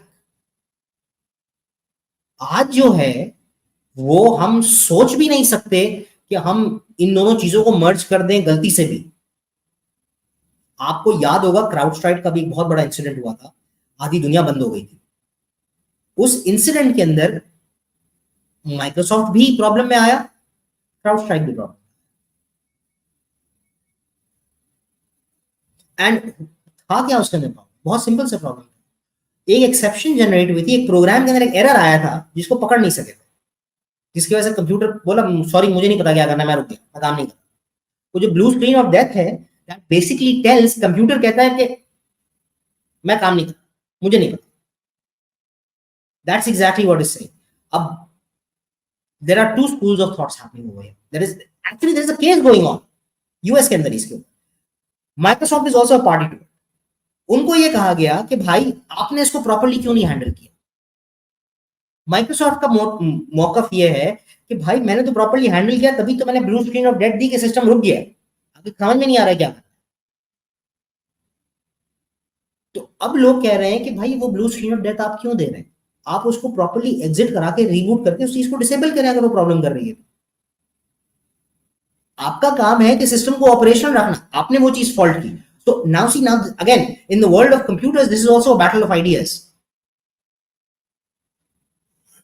Initially जब ये बात आई तो माइक्रोसॉफ्ट ने सबसे पहले हाथ डाला, भाई हमने कुछ नहीं किया, हमारा कुछ नहीं हुआ. क्योंकि सबसे पहले जो बंदूक तनी है वो सिर्फ माइक्रोसॉफ्ट के ऊपर तनी कि यार तुम्हारे ऑपरेटिंग सिस्टम ने कुछ गड़बड़ कर दी है. वो बाद में पता चला, क्राउडस्ट्राइक की एक ट्वीट आई कि भाई ये प्रॉब्लम हुआ है, हमारी तरफ से हुआ है. फिर one of my very good friends Hammond, he picked it up. उसने वो देखा, हमने बैठ के कुछ चीजें फिर एनालाइज की, हमने देखा कि प्रॉब्लम क्या है, किस तरह से हो रहा है. And then we figured out, अरे यार ये ड्राइवर मैल फंक्शन कर रहा है. और उसके पीछे बहुत टेक्निकल चीजें हैं कि हाउ डज दिस बिहेव, वो ड्राइवर की स्पेसिफिकेशंस किस तरह से होती है, सिग्नेचर, बहुत लंबी स्टोरी है. That's way too technical for anyone to understand. But the core of the matter is कि in that situation both the companies were at fault. अब now whoever is at fault, जितनी companies का नुकसान हुआ है उसको अच्छा खासा हर्जाना भरना पड़ेगा. This is what democracy is all about. This is what, see, if there is democracy, if it works well, justice also works well. You cannot have one thing without the other, because one thing influences the other.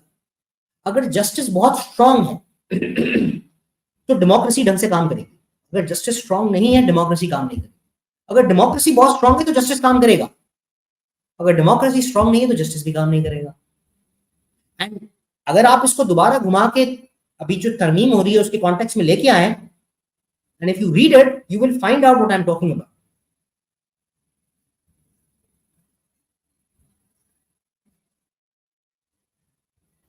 Sorry Rahim sahab, दूसरे मौजू पे चलते हुए मैं चाह रहा हूँ कि ना इसको टेक्नोलॉजी को समझते हुए मैं चाह रहा हूँ कि इसको पॉलिटिकल लेंस से ही देखा जाए.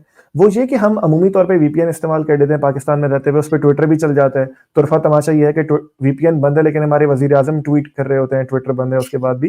तो एक तो ये वीपीएन होता क्या है, इसको जरा आसानी समझाइए. मतलब मुझे पता है कि मैं एक बटन ऑन करता हूँ, मैं एक टॉगल ऑन करता हूँ अपने फोन पे और कुछ हो जाता है और फिर मेरी वेबसाइट चलने लगती है. एक तो ये होता क्या है, पहली बात. और इसको अगर आप उस फायरवॉल से जोड़ें और जो जहां दुनिया जा रही है, खासतौर पर पाकिस्तान के कॉन्टेक्स्ट में, क्या कुछ सालों बाद, कुछ महीनों बाद, कुछ हफ्तों बाद मैं ये देखूंगा कि वीपीएन भी सेफ नहीं रहेगा? ओके, सो वीपीएन क्या चीज है? मैंने आपको शुरू में एग्जांपल दी कि आप घर के वाईफाई राउटर से कनेक्ट होते हैं. वो जो आपका वाईफाई राउटर है, जो आपके घर में जो चीजें जितनी भी लगी हुई, उसमें आपके कंप्यूटर्स होंगे, आपके फोन्स होंगे, जितनी भी चीजें हैं वो सब उससे कनेक्टेड. ठीक है, वो जितने डिवाइसेस कनेक्टेड हैं वो डिवाइस एक राउटर पर जाके वाईफाई राउटर से कनेक्ट होता है और वो इंटरनेट से कनेक्ट होता है. ठीक है, जब आपका कोई भी डिवाइस आपके घर का कोई भी डिवाइस इंटरनेट ब्राउज करेगा तो जो सर्वर है जिसके पास वो जा रही है रिक्वेस्ट, अगर वेबसाइट ब्राउज कर रहे हैं, लेट्स से आपने फेसबुक खोला, तो फेसबुक को जो आईपी नजर आएगी वो आईपी होगी जो आपके राउटर की होगी। आपके फोन को जो आईपी मिली हुई है वो एक इंटरनल आईपी है, वो फेसबुक को नजर नहीं आएगी। ये कॉन्सेप्ट समझना बहुत जरूरी है बिकॉज वीपीएन इसी के ऊपर बेस करता है, ठीक है।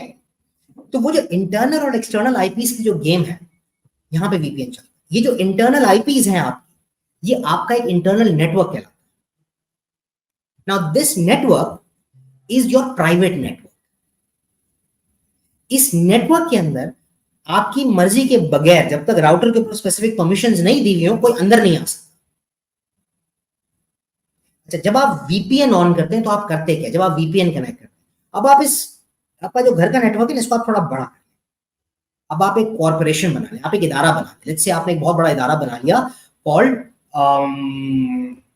Let's give it a name, let's call it ABC incorporated, right. ABC incorporated करता क्या? एबीसी इनकॉर्पोरेटेड करता यह है कि एबीसी इनकॉर्पोरेटेड के पास बहुत सारे सर्वर्स हैं, ठीक है, और उनके पास जो है वो अपने दफ्तर में प्रिंटर्स लगे हुए हैं, प्रिंटर्स वो लगाते हैं, राइट, और वो लोगों को प्रिंटिंग सर्विस देते हैं।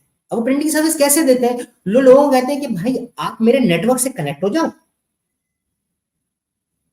आप जब मेरे नेटवर्क से कनेक्ट हो गए तो मैं आपको एक प्राइवेट आईपी दूंगा मेरे नेटवर्क की। उस प्राइवेट आईपी से जितने प्रिंटर्स मेरे पास विजिबल है ना, उनमें से एक प्रिंटर के ऊपर मैं आपकी आईपी कनेक्ट कर दूंगा, तो उस प्रिंटर से आप प्रिंट कर सकते हो, फिर आप जहां बोलोगे वो प्रिंट आउट में भेज दो, ठीक है। ये हमने एक बिजनेस बना लिया। अब इस बिजनेस को थोड़ा सा समझते हैं। मैंने इसमें कुछ चीजें कही, उसको बहुत डिटेल में समझने की जरूरत। वो जो सर्वर्स उसने लगाए, वो जो प्रिंटर्स लगाए, वो सारे उसके इंटरनल नेटवर्क पर, जिस तरह आपके घर का इंटरनल नेटवर्क था, ये थोड़ा बड़ा है और इसके अंदर इंटरनल नेटवर्क पे ये लगे। अब उसने ये कहा कि आपसे कि मैं जो हूं वो आप मेरे नेटवर्क पे कनेक्ट हो जाए। जब वो आपसे कहते हैं ना आप मेरे नेटवर्क पे कनेक्ट हो जाए, तो वो जो कनेक्शन बनता है वो बनता है virtual private network called VPNs. VPN stands for a virtual private network, which means कि मेरा डिवाइस जो है, मेरा जो लैपटॉप है या मेरा जो कंप्यूटर है या मेरा डेस्कटॉप है या मेरा मोबाइल फोन जो है, उसने उस कंपनी के नेटवर्क के साथ एक कनेक्शन जोड़ा है जो कि encrypted connection, end to end encrypted है। जो मैंने आपसे शुरू में कहा कि end to end encrypted traffic can not be read. तो वीपीएन का जो कनेक्शन होता है वो एंड टू एंड इनक्रिप्टेड होता है। सो अब मेरा जो फोन है या मेरा जो लैपटॉप है, उसने उस नेटवर्क को कनेक्ट किया, तो वो पूरी ट्रैफिक जो है मेरी इनक्रिप्ट हो गई। अब मेरा सारा डेटा जो है, जितना डेटा मेरे कंप्यूटर से निकल रहा है, वो सारा उसी सर्वर पर जा रहा है, एक ही डेस्टिनेशन एड्रेस। सो अब आपको इससे दो चीजें समझनी है। वीपीएन को आइडेंटिफाई करना बहुत आसान है कि अगर एक कंप्यूटर से सारी ट्रैफिक एक ही एड्रेस पे जा रही है, दैट मींस वहां वीपीएन यूज हो रहा है। या फिर in other words, majority of the traffic, आज की दुनिया की मैं बात कर रहा हूं सिंप्लीफाई करके, कि मेजॉरिटी ऑफ द ट्रैफिक एक ही एड्रेस पे जा रहा है, गिवन द फैक्ट कि मेरे पास जो राउटर है मेरे घर का, उसके ऊपर एक ही लैपटॉप चल रहा है फॉर एग्जाम्पल, या एक ही मोबाइल फोन चल रहा है। अगर मल्टीपल चल रहे होंगे तो वो एक डिफरेंट सिनेरियो हो जाएगा, बट सिंपल करते हैं। मेरे घर में एक राउटर है, मेरे पास एक लैपटॉप कंप्यूटर है, मैंने वो एबीसी इनकॉर्पोरेटेड के सर्वर पे कनेक्ट होना है, मैंने वीपीएन उसके जो मुझे दिया वो मैंने कनेक्ट कर लिया। जब वो मैंने कनेक्ट कर लिया तो at that point in time जो उनका वीपीएन सर्वर है वो मुझे एक आईपी असाइन करेगा, वो उसके नेटवर्क की इंटरनल आईपी होगी। वो जो आईपी उसने मुझे असाइन की है वो भी एक्सटर्नल यूजर्स को नहीं visible. Then from over there अब मैं उसके नेटवर्क की इंटरनल सर्विसेज को एक्सेस कर सकता हूं। ये जो कॉन्सेप्ट है, this is called VPN. That means मैंने अपने नेटवर्क के ऊपर एक बाहर वाले बंदे को, without physically connecting to my network, physically उसने कनेक्शन नहीं किया, वो इंटरनेट पे बाहर किसी दुनिया के किसी कोने में, वो इंटरनेट से आया और उसने मेरे नेटवर्क के साथ एक रिश्ता जोड़ लिया, एक कनेक्शन जोड़ लिया। This is called a VPN. Now this could be for any XYZ reason. VPNs बहुत कॉमन टेक्नोलॉजी है फॉर मल्टी साइट ऑफिसेस। मेरा एक दफ्तर लंदन में है, मेरा एक दफ्तर कनाडा में है, मेरा एक दफ्तर बैंकॉक में है, मेरा एक दफ्तर कराची में है, मेरा एक दफ्तर जर्मनी में है। अब इन सारे दफ्तरों के अंदर नेटवर्क्स है, राइट, मेरे कंप्यूटर्स हैं, वो सब है। अगर इनको आपस में बात करनी है तो मैं क्या करूंगा, मैं नेटवर्क की तार तो नहीं बिठा सकता, तो मैं जो टेक्नोलॉजी यूज करूंगा इस सब दफ्तर को कनेक्ट करने के लिए वो वीपीएन होंगे, जिसके थ्रू ये सारे दफ्तर ऐसे बिहेव करेंगे कि सब के सब एक ही नेटवर्क, यानी कि मैं इजीली वो सारे रिसोर्सेज कराची में बैठ के मैं जर्मनी के रिसोर्स एक्सेस कर सकता हूँ, मैं कनाडा के रिसोर्स एक्सेस कर सकता हूँ, मैं दुबई के रिसोर्स एक्सेस कर सकता हूँ, मैं बैंकॉक के रिसोर्स एक्सेस कर सकता हूँ, जहां जहां मेरे ऑफिस है। तो VPN is a very common technology. अच्छा, ये तो एक्चुअल यूज है वीपीएन का। अब वीपीएन और किस चीज के लिए यूज होता है? अब जब आप ऐसी चीज कोई करते हैं कि आप किसी नेटवर्क से जाके जुड़ गए और आपकी सारी ट्रैफिक वहां जा रही है। अच्छा, अब एक और चीज है, अब जब मैं उस नेटवर्क से जुड़ गया और मेरी सारी ट्रैफिक वहां जा रही है, तो अब मैंने लेट्स से जाके मैंने facebook.com खोला, तो उसको मेरी आईपी नहीं नजर आएगी राउटर की जो मेरे राउटर पे पड़ी हुई,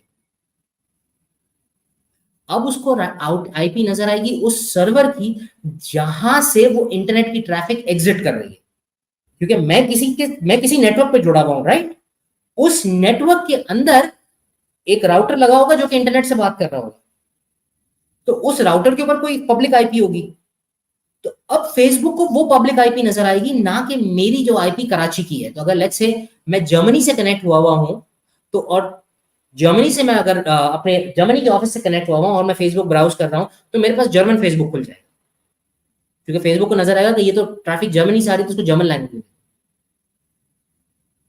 now using this very same thing, what service providers do is कि वो आपको एप्स देते हैं, आपको कनेक्टिविटी के मैकेनिज्म्स देते हैं, जिसके थ्रू वो लोगों को अपने सर्वर पे कनेक्ट करते हैं। जब आप उसके सर्वर पे कनेक्ट हो गए, दैट मीन्स आपकी जितनी ट्रैफिक है वो सारी की सारी उस सर्वर पे जा रही है और उस सर्वर से आगे जा रही है, ठीक है। अब जब आप उस सर्वर पे जा रहे हैं, दैट मीन्स आपका सारा का सारा डेटा उस सर्वर को विजिबल है, उस वीपीएन सर्वर। तो अगर आपको उस वीपीएन सर्वर पे भरोसा है, अगर आप जानते हैं कि कौन है वो वीपीएन सर्वर प्रोवाइड करने वाला, तो ठीक है, आप उसे भरोसा कर सकते हैं। लेकिन अगर आप नहीं जानते, आपने गूगल प्ले स्टोर से या iOS स्टोर से आपने एक ऐप डाउनलोड कर लिया और मैंने वीपीएन जोड़ लिया, फिर आप उससे अपनी इंटरनेट बैंकिंग भी चला रहे हैं, आप उससे जो है अपनी चैट्स भी चला रहे हैं, आप उससे जो है अपने बैंक ट्रांजैक्शंस भी कर रहे हैं, आप लोगों को क्रेडिट कार्ड इन्फॉर्मेशन भी अपनी भेज रहे हैं, तो वो सारी ट्रैफिक जो है वो डिक्रिप्ट हो रही है उस वीपीएन सर्वर पे। तो उसके तो मजे आ गए, उसको आपकी बैंकिंग डिटेल्स भी मिल गई, उसको पासवर्ड्स भी मिल गए, उसको सारी चीजें भी मिल गई। क्योंकि आपको याद है शुरू में जब मैंने समझाया था, एक man in the middle attack होता है, this server is the man in the middle, क्योंकि सारी ट्रैफिक इस सर्वर पर डिक्रिप्ट हो रही है और फिर वहां से आगे जा रही है। So VPN service providers are basically taking you on board their network and exposing you to the internet from their net. So वो जो सारी कम्युनिकेशन आपकी और उसके सर्वर वो इंक्रिप्टेड होती है। अब इस इंक्रिप्शन के बहुत से प्रोटोकॉल्स हैं, IPsec है, L2TP है, आपके पास WireGuard है, आपके पास OpenVPN है, ये सारे प्रोटोकॉल्स हैं। इसमें से कुछ प्रोटोकॉल्स बहुत स्ट्रॉन्ग हैं, कुछ प्रोटोकॉल्स थोड़े वीक हैं। L2TP is not a very strong protocol जो उसके नेटिव फॉर्म में, अब उसके अंदर कुछ इंप्रूवमेंट्स आ गई हैं तो वो बेहतर हो गया है, but initially L2TP could be broken with a brute force attack with a little bit of power. But अगर आप IPsec यूज कर रहे हैं, which is next to impossible to break until unless you have a quantum computer up and running. If you're using WireGuard, that is even much more harder to break. So you can't break that encryption. What you can do is आप उसके ऊपर crypto analysis कर सकते। Now, crypto analysis is a term which cryptographers would easily understand. ये code breakers बहुत use करते हैं। मैं आपको एक एग्जांपल देता हूँ। वर्ल्ड वॉर 2 के अंदर एक मशीन चोरी हुई थी कॉल्ड इनिग्मा, जो एलाइड फोर्सेस के हाथ लग गई थी, जिससे जर्मन की जो कोड्स थे वो ब्रेक हुए थे। वो कोड एक्चुअली वो उस मशीन से नहीं ब्रेक हुए थे, क्योंकि मशीन तो उसको इनकोड कर रही थी, किसी को समझ में नहीं आ रहा था कि वो उसको डिकोड कैसे करना है। एक हजरत थे Alan Turing came up with an idea of a computer that could break that. That was the first code breaking mechanism that was deployed. Or you know how they broke the code? वो जो Eureka moment था, they figure out the machine did not break the code. ये human mind broke the code. Machine जो है ना वो calculations करती है बहुत तेजी से, जो हम शायद पेपर से और हाथ से करने के बहुत टाइम लगेगा। Computers have the ability to compute very fast, that is what their advantage is. और जहां कंप्यूटर को कोई बात नहीं समझ में आएगी ना, वो रुक जाए। वो सारे पेपर फेंक के छोड़ देगा ना, मैं नहीं काम। So that's the capability of a computer. Having said that, अब वो जो मशीन थी ना, तो हर मैसेज के आखिरी में और शुरू में एक वेदर रिपोर्ट थी, जो वेदर रिपोर्ट भेजी जाती थी एवरी डे। वेदर रिपोर्ट को शुरू करने का एक तरीका होता था और उसको खत्म किया जाता था हाइल हिटलर के थ्रू। तो वो शुरू के और आखिरी के उन्होंने अल्फाबेट्स को घुमाना शुरू किया टम्बलर के अंदर, एंड दे फिगर्ड आउट कि अच्छा कोड इस तरह से बन रहा है, and then they were able to break it.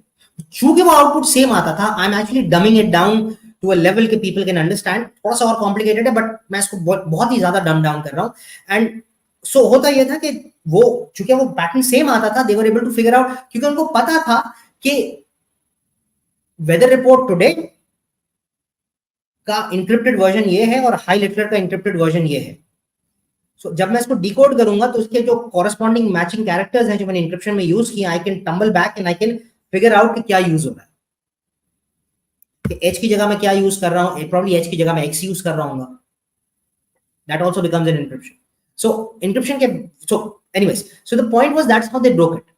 So in this particular case as well, चूंकि वो encryption बहुत strong होती है and these systems are very powerful, ये उस पे heuristics चला, they try to figure out patterns, कि patterns क्या है, and everything in the world has a pattern, and based on those patterns they can do a random guess कि यार मैं 60% confidence के साथ कह सकता हूँ कि ये बंदा ये बात, but that is just a guess. Talking about encryptions, sorry, go ahead, आप कुछ कह रहे हैं? So VPN के केस में what matters is the encryption. अगर आप L2TP की encryption यूज करके VPN यूज कर रहे हैं, क्योंकि जब आप वो ऐप वाले VPN यूज करते हैं ना, आपको ये नहीं पता होता कि पीछे encryption कौन सी चल रही है। And trust me, अगर वो आपको फ्री में सर्विस दे रहा है तो he's not going to use IPsec or probably WireGuard or anything like that. He's going to use something which is very easy to implement और खर्चा भी कम है, क्योंकि उसका मेन फोकस आपको सर्विस देना नहीं है, उसका मेन फोकस आपको सर्विस देके पैसे बनाना और आपको एक चीज वैसे ही फ्री में दे रहा है। Right, so that is a problematic thing. और दूसरा, again, the data being decrypted on the side of the server, that's another dangerous thing as well. So अगर आपने VPNs यूज करने हैं, अपने खुद के VPNs डिप्लॉय करके यूज करें। You can deploy your own VPN, yes. और वो कैसे होता है? I guess we can probably or offline, and I can give you a tutorial how to design a VPN and deploy it. हम करते हैं, we do it for almost ourselves as well, we do it for our clients as well. VPN is a very common thing. मैं अभी example देता हूँ, कोई multinational organisation उठाएं, उसके जाएं, उसके नेटवर्क से आप कंप्यूटर कनेक्ट करें और आप कहें कि मुझे उसकी लेट्स से न्यूयॉर्क ऑफिस से जो है ना वो फाइल सर्वर से कोई चीज उठानी है, तो आपको बोलेगा भाई ये इस एड्रेस पे जाएं और यहाँ से उठा लें। फॉर एग्जाम्पल, जो आपकी बैकएंड कनेक्टिविटी हो रही है वो VPN से हो रही है, उस फाइल सर्वर पे आप वो चीज उठाएं और उस फाइल सर्वर के पास ही जाएं और एक वेब ब्राउजर खोल के वहां से फेसबुक ब्राउज करना शुरू कर दें। आपके पास यूएस का आपकी आईपी जो दैट इज बेसिकली एक VPN जिसके थ्रू आपकी जो है आईपी यूएस की आ जाएगी। So anything that works around in these elements, just recapping everything, the most important thing for VPNs is to ensure कि आपकी जो encryption of that VPN is known and strong. Use a trusted VPN. Trusted VPN का मतलब ये होता है people and organizations that you trust. You know that these guys are right, these guys legitimate. Do not use free VPNs. That's the worst thing that you can do. And if you are a government official and if you are a head of the state, I would strongly recommend don't use a VPN at all, because your device is something that everyone would like to get their hands on. Encryption की आखिरी बात करते हुए, ये थोड़ा सा dry हो गया मुझको लगता है, क्योंकि मुझे वो पॉलिटिक्स लेंस से ज़्यादा मजा आता है, लेकिन आखिरी बात जब आप इंक्रिप्शन की बात करते हैं, और मेरे सामने भी व्हाट्सएप खुला हुआ है बिकॉज मैं कुछ चीज़ें देख रहा था साथ साथ ताकि मैं आपसे बेहतर सवाल कर सकूं, तो जब भी मैं किसी नए बंदे को मैसेज करता हूं तो it says end to end encrypted. To be very specific, और अगर आप मुझे बहुत मुख्तसरन बता सकें, अगर ये एंड टू एंड इनक्रिप्शन कुछ भी होती है तो मेरा डेटा व्हाट्सएप भी नहीं देख सकता? नहीं, ठीक है, लेकिन देखें व्हाट्सएप को आपके मैसेजेस से मतलब नहीं है, व्हाट्सएप का बिजनेस मॉडल से नहीं, व्हाट्सएप को आपके कॉन्टैक्ट से मतलब है।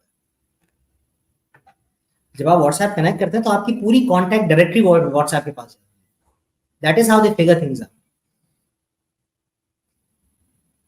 अमूमन आपने नोट किया होगा, कोई बंदा आपके पास फेसबुक पे एडिट नहीं है, आपका नंबर उसके पास स्टोर्ड है, तो आपके फेसबुक पे नजर आ जाता है कि यार ये तो आपका दोस्त है, उसको कैसे पता?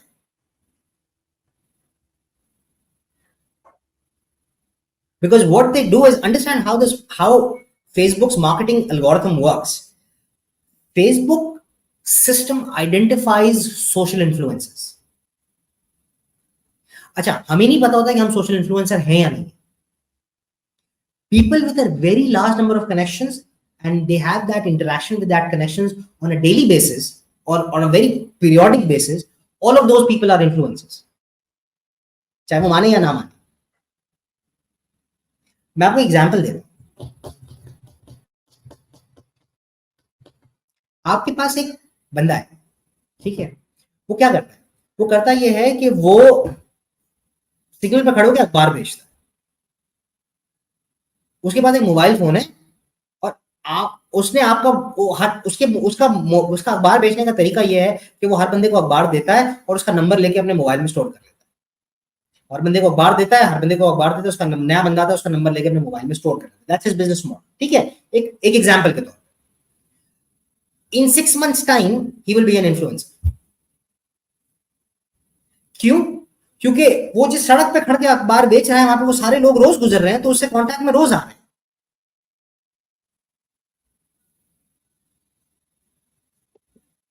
You get it? Now you might not think that he is an influencer, but for Facebook's algorithm, he would definitely be an influencer. इसी में एक और चीज का जवाब दीजिए, से कनेक्ट करते हुए मैं चाहूंगा कि हम वॉरफेयर की तरफ जाएं. वो ये कि मैंने ये बारहा देखा है, और ये एक पर्सन, मैं शायद हफ्ते में एक बार फेसबुक खोलता हूँ 10 मिनट के लिए, फ्रीक्वेंसी बताने के लिए आपको. अगर मैं किसी सुपरमार्केट जाता हूँ ना, तो मैं उस तरफ से वापस आता हूँ, तो वहां जो कैशियर खड़ा होता है ना, उसका फेसबुक प्रोफाइल मुझे दिखने लगता है कि you might know this person. ये कैसे होता है? ओके, ये कैसे? सो हमारे जो स्मार्टफोन्स है ना, हम अक्सर एक जोक करते हैं. Although it's a joke, please never ever take this seriously, it's just a joke. हम जोक ये करते हैं कि यार वो सीआईए वालों को जो है ना, वो लोगों की इंफॉर्मेशन निकालने में बड़ी दिक्कत हो रही थी, तो उन्होंने फेसबुक, स्मार्टफोन और ऐसी चीजें इन्वेंट करके हमें दे दी. But having said that, the reason why we say this is because these devices are actually spies. They are constantly listening to us. अच्छा, इसके अंदर ह्यूमन इंटरवेंशन नहीं है, प्लीज अंडरस्टैंड दैट. सो वहां पे जो आपका प्राइवेसी कंसर्न होता है ना, कि a human is listening to that, probably a human is not even interested. The human won't even have the capacity to look into it until and unless he is super focused on either Rahim or Abbas, और उसको target करके जो है ना उसकी जिंदगी अजाब ही करनी है उसने, तब जाके वो कर सकता है. Actually, Facebook does have the power to do that. Trust me on that. Have you? It's a very old movie. Have you seen a movie called The Net? नहीं. It's I think Sandra Bullock की थी, if my memory serves me right.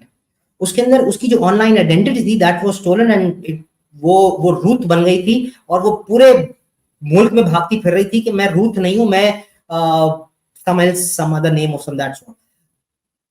Facebook today has the power to do that. Trust me.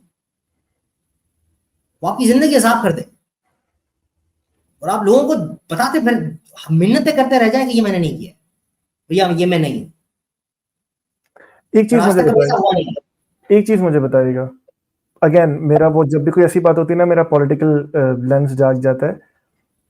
I don't know if you can comment on this, right? अगर आप ना करना चाहें तो मना कर दीजिएगा. रिसेंटली जो ब्लास्फेमी केसेस हुए हैं पाकिस्तान में, उसके बाद वो जिन डॉक्टर साहब को मारा गया, फेसबुक ही था ना, और उन्होंने कहा कि यार मेरा हैक हो गया था.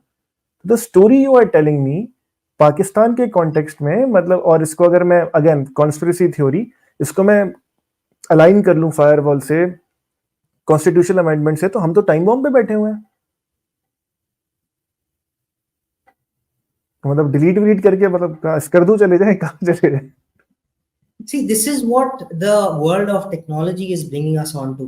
So what no one has understood in today's world is आजकल जो जंगें लड़ी जा रही है ना, बंदूकें, गोलियों और टैंकों से नहीं लड़ी जा रही. वही मेरा अगला सवाल था. साइबर वॉरफेयर और ये जो जंगें लड़ी जा, हमारी हालत ये हो गई है आज कि from where I sit and from where I look at it, we are typically in a state of third world war. तो बहुत बड़ी बात कह रहा हूं आपसे. and you can probably quote me on this, but typically in a state of a third world war where the weapons of mass destructions are not nuclear bombs or atomic bombs or nuclear weapons, they are a very smart guy with a very powerful computer.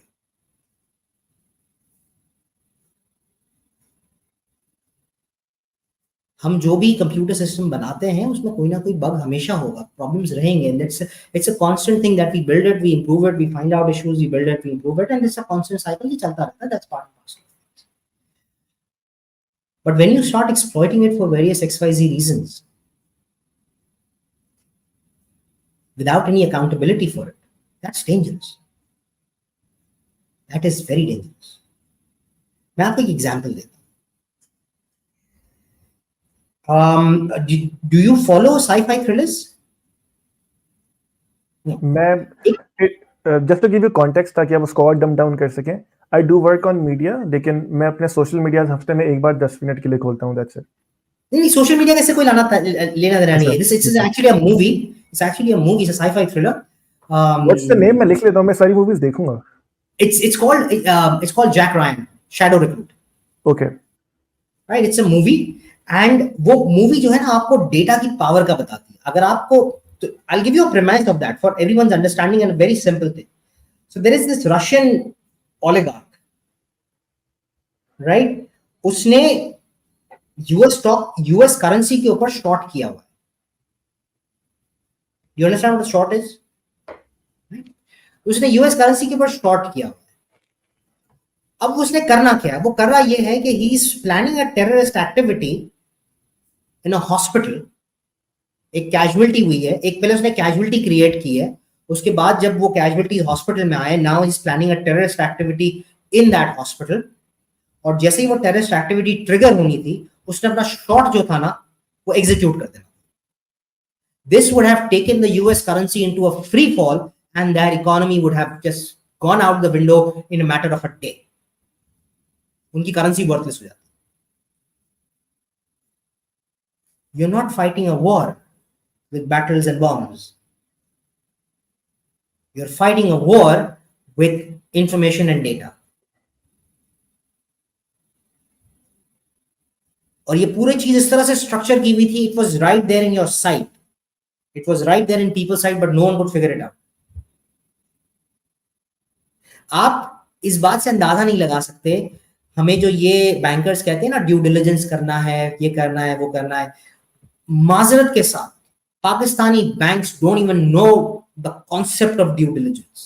इतना important है ये word due diligence that you know what your end customer is, who your end customer is, because all the data that is there, it's right there in your sight, but वो data इतना ज़्यादा होता है कि your brain cannot comprehend it until unless it's too late. आपको HBL का case याद होगा पाकिस्तान के अंदर, right? लाइसेंस उन्होंने सरेंडर कर दिया. What was that issue? हुआ क्या?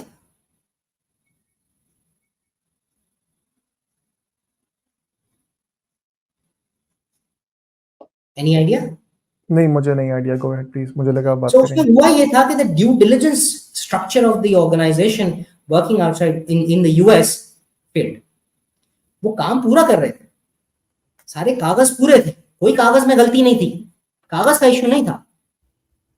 इश्यू था उस कागज के अंदर इंफॉर्मेशन को प्रोसेस सही तरह से नहीं किया.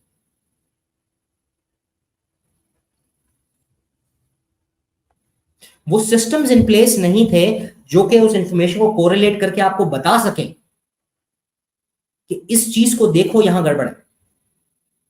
मुझे आपकी बात में बीच में काट रहा हूं. इसको ना जो आपने बात की, दो इट इज बहुत वेगली रिलेटेड, लेकिन 2008 का जो प्रॉब्लम आया था, जो दुनिया ब्रेकडाउन हो गई थी, फाइनेंशियल क्राइसिस, उसके पीछे भी अगर जाएं तो जो मॉर्गेज का क्राइसिस था वो भी इसी तरह का था कि लेयर्ड मॉर्गेज इंश्योरेंसेस और तमाम चीजें. एक लेमैन की हैसियत से बात कर रहा हूं. Can it be categorised in the same way कि कंप्यूटर्स में इतनी पावर नहीं थी कि वो फाइनेंशियल देख सकेंगे किस तरह मॉर्गेज लोन्स और वो सब दिए जा रहे हैं? If you know about that crisis, if you do not, then we can just skip it. I know actually. So in my defense, I started my life as a banker. I started my life as a technology guy working in a bank, and then I became a banker. So खैर anyways that's another story altogether, but the point is कि वो जो problem थी ना, that was built on an assumption. वो पूरी चीज assumption के ऊपर बिल्ड कर रही थी, दो अजम्पशंस के ऊपर प्रैक्टिकली। पहली अजम्पशन ये थी घर की कीमत कभी नीचे नहीं जाती, ठीक है। दूसरी अजम्पशन ये थी कि अगर so the woman who invented that document, so that woman who invented that collateralized debt obligation, CDO, I know her personally. She's from JP Morgan, and long time after this whole thing happened, JP Morgan, I was one of the relationship managers for JP Morgan, and in my role with the banking industry. So I got to meet that woman, and जब हमारी बात से बात निकली तो पता चला कि she was the one who designed it, and I said, why did you do it in that conversation? तो like यार, we design it for a purpose कि यार it's a very good thing, it makes logical sense कि यार if you have a certain number of securities, आपके पास let's say आपने 10 mortgages बेचे हैं, ठीक है, उसमें से हो सकता है कि 20% mortgages जो है ना वो टाइम पे पेमेंट ना करें, वो बैड mortgages, बाकी 80% करेंगे। कॉमन सेंस की बात है भाई, आपका लोन पोर्टफोलियो है, उस लोन पोर्टफोलियो में शायद 20% ना करे, it's an assumption based on historical data देता है, इट्स एन अजम्पशन। तो इट्स फेयरली इजी टू से कि अगर मैं इसको पैक करके बेच सकती हूँ, अगर मैं इसको पैक करके किसी और को दूं और मैं इसको कहूं कि भाई इसकी 80% इसकी पेमेंट जो है गारंटीड है, तो सामने वाला ले लेगा उसको, सिंपल है। और इससे एक फायदा ये होता है कि भाई you get the banking of due diligence of JP Morgan, हमने ड्यू डिलिजेंस की है उसके, तो आपको एक ट्रस्ट भी होता है कि यार जेपी मॉर्गन ने काम किया तो ढंग से काम किया, ब्रांड नेम है, राइट, एक वैल्यू स्ट्रीम। सो वो हमने मार्केट में ऑफलोड करना शुरू किए, people started to get a hang of it, और वो चीज फिर it became chaos. So as I said, as she also pointed out that the CDO was a tool. The way it was used was dangerous. That was not the way it was designed to be used.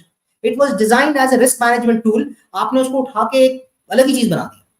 रहीम साहब, हम 1 घंटा और मेरा ख्याल है 20 minute बात कर चुके हैं। मैं चाहता हूं कि इसको बस आखिरी तरफ लेके जाया जाए।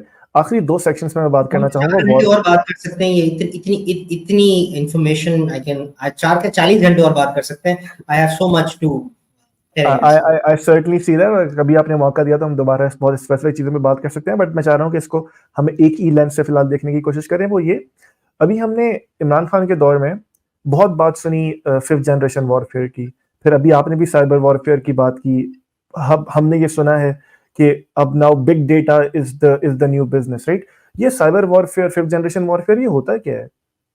ओके, साइबर वॉरफेयर को हमें समझने की थोड़ा जरूरत है।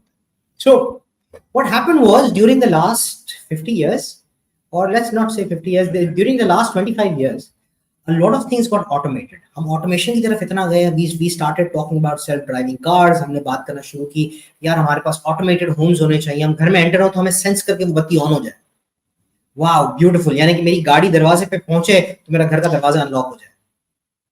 So that is convenience, right? So all of this is connected through a network. Right now everything is now connected to a network. So हम इतने used to हो चुके हैं आज कि हमें information चाहिए at lightning speed. अगर हमें information at lightning speed नहीं मिलती है, we start panicking, we start going crazy, right? So what happens is कि in an information warfare, now I'm talking about just information warfare. So imagine you're living in a city like Karachi, right? And suddenly आपके सारे network बंद, आपका phone नहीं चल रहा है, आपकी लैंडलाइन नहीं चल रही है, आपका इंटरनेट नहीं चल रहा है, आपका मोबाइल नहीं चल रहा है, कुछ नहीं चल रहा है, ठीक है। So in that situation what would be your reaction? आप क्या करेंगे? हो जाएगा। पहले तो ये सब नहीं चलने का मतलब ये है कि अब क्या नहीं, इसके साथ और क्या क्या नहीं चलेगा। आपके एटीएम्स नहीं चलेंगे, ठीक है, आपकी बैंक्स बंद हो जाएंगी, मेरा फोन नहीं चलेगा, मुझे मैप नहीं पता तो मैं घर नहीं जा सकूंगा, आपका फोन तो चलेगा ही नहीं, और अगर आपके पास फॉर एग्जांपल अगर कंप्यूटर बेस्ड गाड़ी है तो वो भी बंद हो जाएगी, ठीक है। तो ये सब चीजें बंद हो चुकी है। व्हाट विल, अब now imagine in a city like Karachi, ये हुआ, सब बंद हो गया, what would that do to the city? chaos obviously, and with a city this dense and with so much chaos, what would happen? अगर मैं इसका प्रैक्टिकल एग्जांपल दूं, जो मैंने अपनी आंखों से देखा था, बीबी शहीद हो गई थी। अभी तो टेक्नोलॉजी बंद भी नहीं हुई थी, लेकिन हमने उसका जो एक ग्लिम्स तो देख ही लिया था। Exactly. You got the point of what we call anarchy. ठीक है, the society moves to a point of anarchy. I'm not sure. Have you seen Batman: The Dark Knight? आप गेस करें, आपने मुझे 2 मूवीज अब तक बताई है, आप गेस करें मैंने देखी होगी कि नहीं? मैंने This नहीं one, देखी। I don't think you would have seen it. मैंने नहीं देखी। आपने नहीं देखी. So there is do you follow Batman as a character? बचपन में कार्टून्स देखे थे, उसके बाद कभी नहीं। अच्छा, so unfortunately, sorry मैं थोड़ा सा ऑफ ट्रैक हो रहा हूँ, बट हम टेक्नोलॉजी वाले लोगों के लिए ना, ये मार्वल्स, ये डीसी, ये जो कॉमिकल कैरेक्टर्स होते हैं ना, इनकी जो टेक्नोलॉजी और जो चीजें होती है, these things fascinate us. और जब हम इसको देखते हैं ना, तो हम सबसे पहले ये सोचते हैं यार इसको कैसे बना सकते हैं. So these things drive us crazy. क्योंकि अगर ये बात हो रही है ना, द मोस्ट टेक्नोलॉजी चीज मैंने देखी है ना, वो बिग बैंग थ्योरी है। अगर उसको आप टेक्नोलॉजी में कंसीडर कर भी लें, शेल्डन को देख के, बट दैट्स अबाउट इट। हाँ, okay, so my wife call me Sheldon. Oh wow. You do not seem dumb though. Sorry? You do not seem socially dumb. He was a social dumb. No, I'm more of that obsessive compulsive behavior. चीजें ऐसी होनी चाहिए, ऐसी रखनी चाहिए, ये नहीं होना चाहिए, वो नहीं होना चाहिए. So if anyone disturbs my room, I just lose it. Makes sense. Right? This is what happens. Acha. So anyways, so the point is that in that movie, so Batman is a symbol of purity, honesty, and for all things right. And there is an anti-Batman which we call the Joker. The Joker, played by Heath Ledger, is an iconic character which I think has, I mean, as of today cannot be recreated. It is that good. Now, he said a line which is very important. Well, these social people, these so-called high flyers, these so-called social elites, who you call them, when the curtains are down, they would do anything. So this brings us to that particular point that whenever that curtain is down, these guys will do anything. आप ज्यादा दूर ना जाएं. आप as of right now Britain की हालत देखें. जब ब्रिटेन में प्रोटेस्ट होना शुरू हुए, एक तरफ प्रोटेस्ट हो रहा है, सिविल अनरेस्ट हो रहा है, दूसरी तरफ लूटमार हो रही है.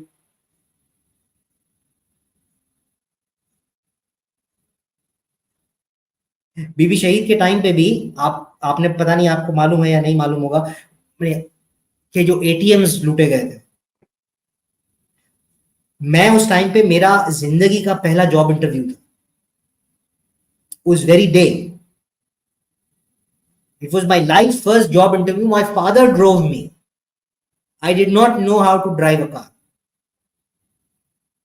And during that interview, that lady told me, उसको फोन आया, and she बेनजीर को मार दिया. What? वो रैली थी कारसाज पे, वहां पे नहीं, वो रावलपिंडी में लियाकत बाग में थी. वो रावलपिंडी में रैली थी, वहां मार दिया. Shit. मेरे फादर जो थे बाहर बैठे, दरवाजा खोल के अंदर आके नहीं, खड़ा हो, चलो नीचे कर. And the way we drove that day, मैंने अपने सामने लोगों को एटीएम निकाल के गिराते हुए, हथौड़े मार के तोड़ते हुए देखा. To give you context, मैं उस वक्त सदर में था, मैं किसी काम से था, मैं छोटा था, मैं 93 में पैदा हुआ, तो आप अज्यूम कर ले मैं कितना छोटा होऊंगा. तो within a brink of second सदर आपने देखा है कराची का, कुछ पता नहीं चला और अंधेरा हो गया, और बस लोग, औरतों का बस में ही चल रहा था, अरे मर्द तो फिर कुछ ना कुछ कर लेते हैं, वो बसेस के पीछे चढ़ रही थी, पता नहीं कहाँ चढ़ रही थी, और किसी को कुछ नहीं पता था कि हुआ क्या है. हर कोई ट्रैफिक में फंसा हुआ है, पूछ रहा है कि भाई बता तो दो हुआ क्या है. That was the situation. So that situation, now imagine, उस टाइम पे तो बहुत सी चीजें चल रही थी, फोन भी चल रहे थे, आप बहुत से लोगों को पूछ भी सकते थे, किस जगह पे ब्लैकआउट था, किस जगह पे नहीं था, तो it's for mix and match, right? But in a scenario where nothing is working, no communication is working, and उसके बाद suddenly आप शहर में बैठे हो, शाम का टाइम हो, and the entire city blacks out. इस शहर का हाल क्या होगा? Imagine. Can you imagine that hell that it would bring to this city? Now take that hell, multiply it by 10, and that is what happens in a fire sale. Now, what is a fire sale? Fire sale is a term that we use in a proper cyber warfare game. अच्छा, इसके अंदर आपके मुल्क पे किसी ने हमला नहीं करना होता, कोई टैंक लेके नहीं आता, कोई हवाई जहाज लेके नहीं आता, कोई बंदूकें लेके नहीं आता। स्टेप बाय स्टेप अप्रोच होती है। सबसे पहले आपका कम्युनिकेशंस नेटवर्क बंद कर दिया जाता है। उसके बाद आपकी जो यूटिलिटीज हैं, पानी, बिजली, गैस, वो सारी ऑफलाइन कर दी जाती है। उसके बाद जो आपका सिविल इंफ्रास्ट्रक्चर है, आपकी रोड लाइट्स, सिग्नल्स, आपके हॉस्पिटल्स, आपके सरकारी दफातर, आपके एयरपोर्ट्स, आपके डॉक्स, शिपयार्ड्स, ये सारे ऑफलाइन कर दिए जाते हैं बाय वन मीन्स और द अदर। इसके अंदर कोई धमाका नहीं होगा, कुछ नहीं होगा। अब आप इस सोचें, अगर कराची में ये हो जाए तो क्या होगा? कराची के एग्जिट्स कितने हैं? मुझे नहीं पता। कराची के 4 exits.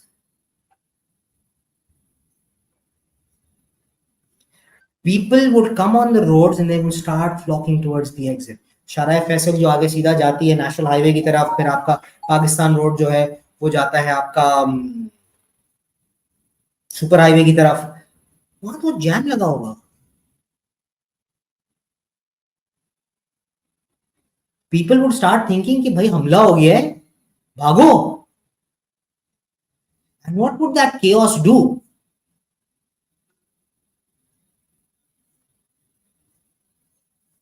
You remember the time of, I'm sure you won't remember it, you weren't there, but have you read about the time of partition? I've What read happened? extensively. What happened at that point in time? Mm-hmm. Unfortunately, we have not evolved in our state of mind since then. State of mind की बात, हमारी बहनों बेटियों की इज्जतें महफूज नहीं है आज भी। तो just imagine what would happen.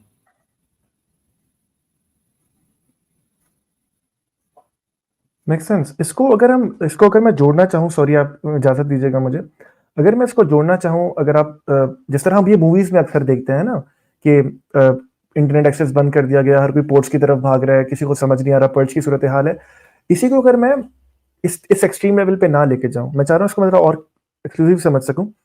जिस तरह एक वॉरफेयर का, या वॉरफेयर अगर इसको ना भी समझे, लेकिन एक एक्सट्रीम इन्वेजन ऑफ डेटा हमने यूएस इलेक्शंस में देखा था, जिसकी ब्रिटिश एनालिटिका की रिपोर्ट भी थी कि किस तरह इलेक्शंस मैनेज हो गए और सब।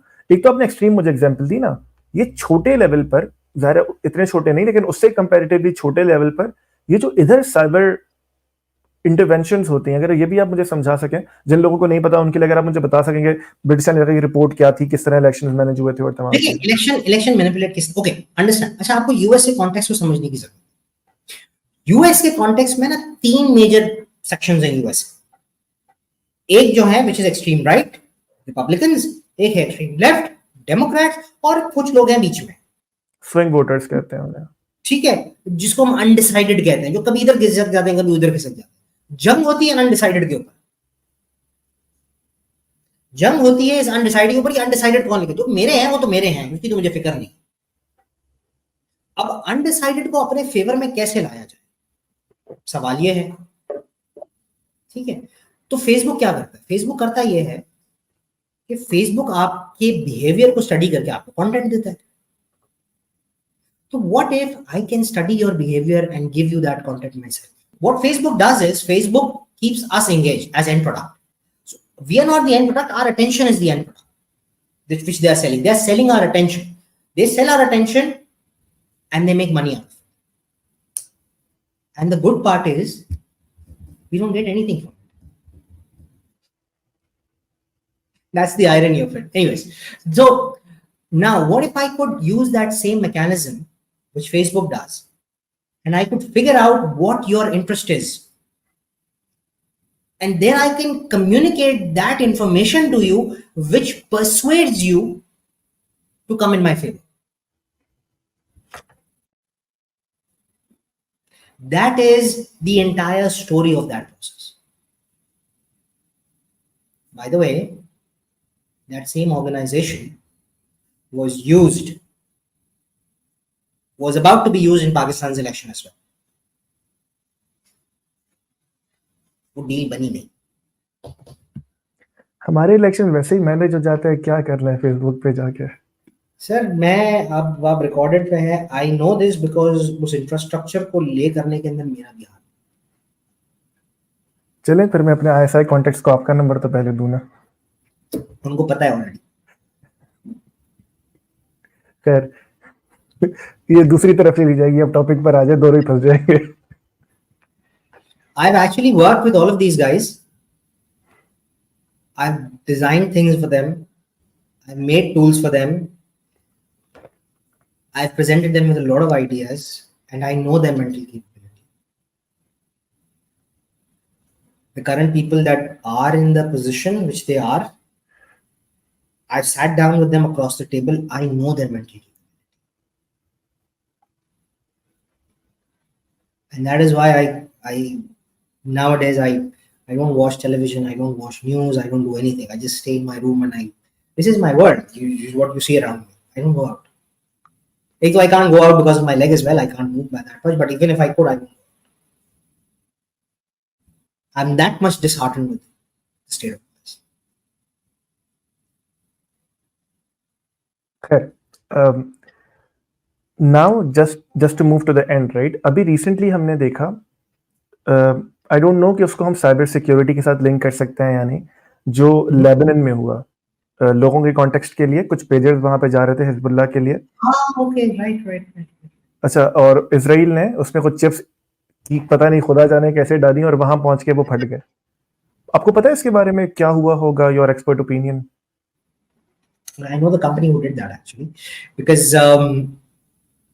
okay, so what happens is in this particular case, I'll explain you how the chain works. और ये आज से नहीं, ये तो बहुत पुरानी टेक्निक है। It's like one of the oldest techniques that is there in the books, but ये बड़े मास लेवल पे किया। That is what's amazing, the level के नंबर ऑफ डिवाइसेस जो हैं जिनका क्वांटिटी बहुत ज्यादा है, so that is amazing. Otherwise this is known since ages. सो होता क्या, अब ये लैपटॉप है, ठीक है, आपके पास एक लैपटॉप होगा, मेरे पास एक लैपटॉप। ये लैपटॉप किसी ने मैन्युफैक्चर किया, ये लैपटॉप डेल ने मैन्युफैक्चर किया है, और ये डेल ने कोरियर में डाल दिया कि भाई ये रहीम को मिल जाएगा।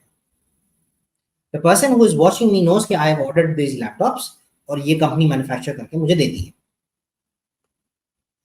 What I will do is I will intercept this package in the middle. I will open this package and I will install a plastic explosive in it with a detonator. I'll repack everything and I'll put it on this. Now आपके पास जब एक device आता है तो कभी आपने screw खोल के उसको देखा है? No one does it. No one does it. But someone who's actually a freak in these things will actually do it. You know, I actually do that always. हम खोल तो लेंगे, हमसे बंद नहीं होगा। इतना मुश्किल नहीं है, but I do that always. मेरे पास जब भी लैपटॉप आता है, इनफैक्ट मैं अपने डेस्कटॉप लैपटॉप्स जो हैं वो बिट्स एंड पीसेस में लेता हूं, खुद असेंबली करता हूं। I'm that finicky about privacy and security. So having said that, उसको अब हुआ क्या है? हुआ ये है कि जिस कंपनी ने ये डिवाइस मैन्युफैक्चर किए थे, वो जो मॉडल्स यूज कर रहे थे उन्होंने बहुत पहले बनाना बंद कर दिया। ये पेजर्स और ये वॉकी टॉकीज थे, उन्होंने बहुत पहले बनाना, जब पेजर अलग कंपनी बनाती, वॉकी टॉकी अलग, इन्होंने बहुत पहले बनाना बंद कर दिया। ये किसी स्टॉकिस्ट के पास पड़े हुए थे। इनको ये चीज चाहिए थी कम्युनिकेट करने की, they were looking from the market. What Israel did was, Israel ने वो परचेज की, अपने पास से एक शेल कंपनी खड़ी की, उस शेल कंपनी से मार्केट के अंदर डाला कि भाई हमारे पास ये है ऑफर फलाना धमाका, जो आपके पास इंटरनेट पे आती है अक्सर रहता है। तो किसी ने नोट किया, बोला यार ये अच्छी प्राइस पे दे रहा है, उठा लो, इतने पीसे, हाँ बोले मिल जाएंगे इतने पीसे, आप ज्यादा लेंगे तो और डिस्काउंट कर देंगे, डिस्काउंट कर बेचते। They bought it, they deployed it, and when the spies on the ground figured out it's deployed, it's working everywhere, they gave a green signal and it went.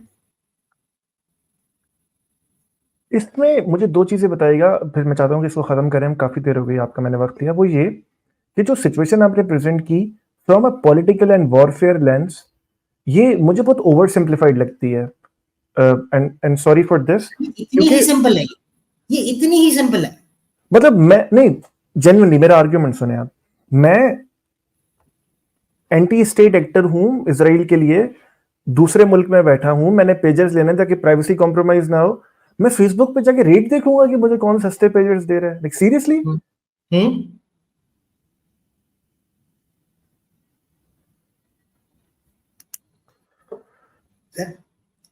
हम अमूमन सोचते हैं कि when it comes to Facebook and when it comes to these platforms, हम किसी और country में बैठे हैं, मैं तो लबनान में बैठा हूँ, वो तो वहां है, मेरे लैपटॉप को वो कहाँ से, मेरी प्रोफाइल वहां से देख सकता है, मैं तो ऑनलाइन शॉपिंग कर रहा हूँ, ईबे पे जा रहा हूँ, इधर देख रहा हूँ, ईबे पे मुझे कोई चीज मिल गई है, so on and so fourth. तो किसी को क्या पता चलेगा? उसको थोड़ी पता है कि मैंने कहाँ से खरीदा। नहीं, सॉरी, मैं दूसरे पॉइंट से बात कर रहा हूँ। मैं ये कह रहा हूँ कि ज़ाहिर है ये हिजबुल्लाह ने कोई चंदे तो इकट्ठे नहीं करने थे ना इन पेजेस से, they are on ground practically fighting a war, right?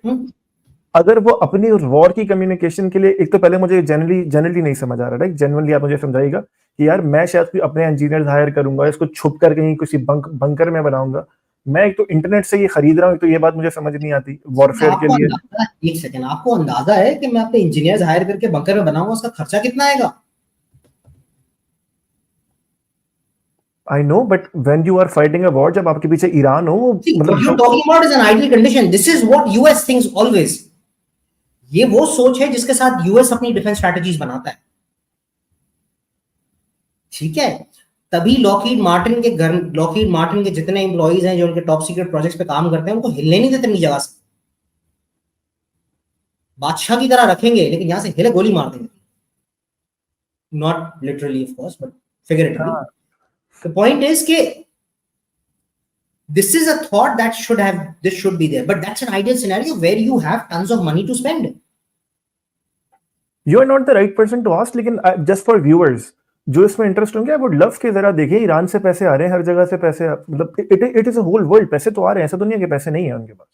But I'll give you a perspective. अगर आप लेट्स से एक चिप डिजाइन करते हैं ना, आज आप एक चिप डिजाइन करते हैं, आपने एक माइक्रो प्रोसेसर डिजाइन किया, वो माइक्रो प्रोसेसर आप फैब्रिकेशन के लिए भेजते हैं, आप कहते हैं यार this is a new kind of micro processor I have design, उसकी डाई बनाने की कॉस्ट, प्रोसेसर बनाने की डाई बनाने की cost is around 10 to 50 million US dollars.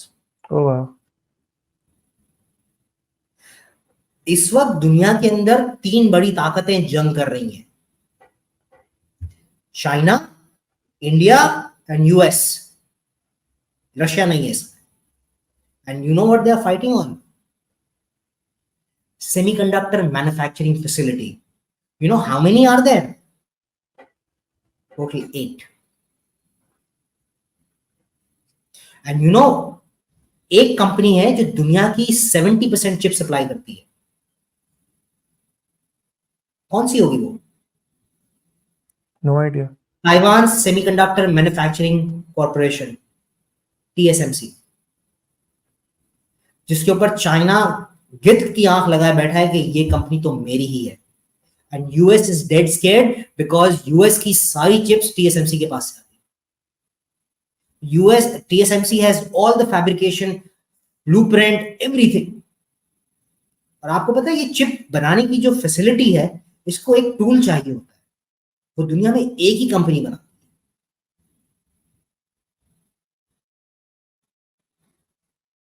और वो कंपनी के अंदर इस मैन्युफैक्चरिंग के अलावा मास स्केल मैन्युफैक्चरिंग और किसी की नहीं होती। और क्या चीज है वो? It's sort of like a UV light, जिसके थ्रू वो डाई बनती है, जो मैं आपको कह रहा था डाई बनती है, वो एक यूवी लाइट का एक पैटर्न होता है, सेमीकंडक्टर मैन्युफैक्चरिंग में यूज होता है। Just over simplifying it, there is a lot of things involved in it, but वो एक लाइट पड़ती है वो सिलिकॉन के ऊपर, जिसके वेफर्स के ऊपर वो NPN सब्सट्रेट लेयर्स बनाती है। तो वो लाइट कितनी फ्रीक्वेंसी की कितनी छोटी और कितनी नैनोमीटर्स तक जा सकती है, उसके ऊपर आज जंग हो रही है कि मेरा चिप जो है वो कितने नैनोमीटर का है। 4 नैनोमीटर की टेक्नोलॉजी है, 5 नैनोमीटर की टेक्नोलॉजी है, 6 नैनोमीटर की टेक्नोलॉजी है। वो एक कंपनी है जो नेदरलैंड्स में है, और वो कंपनी इतनी टाइटली रेगुलेटेड है कि यूएस डिसाइड करता है कि वो किसको क्या part बेचेगी।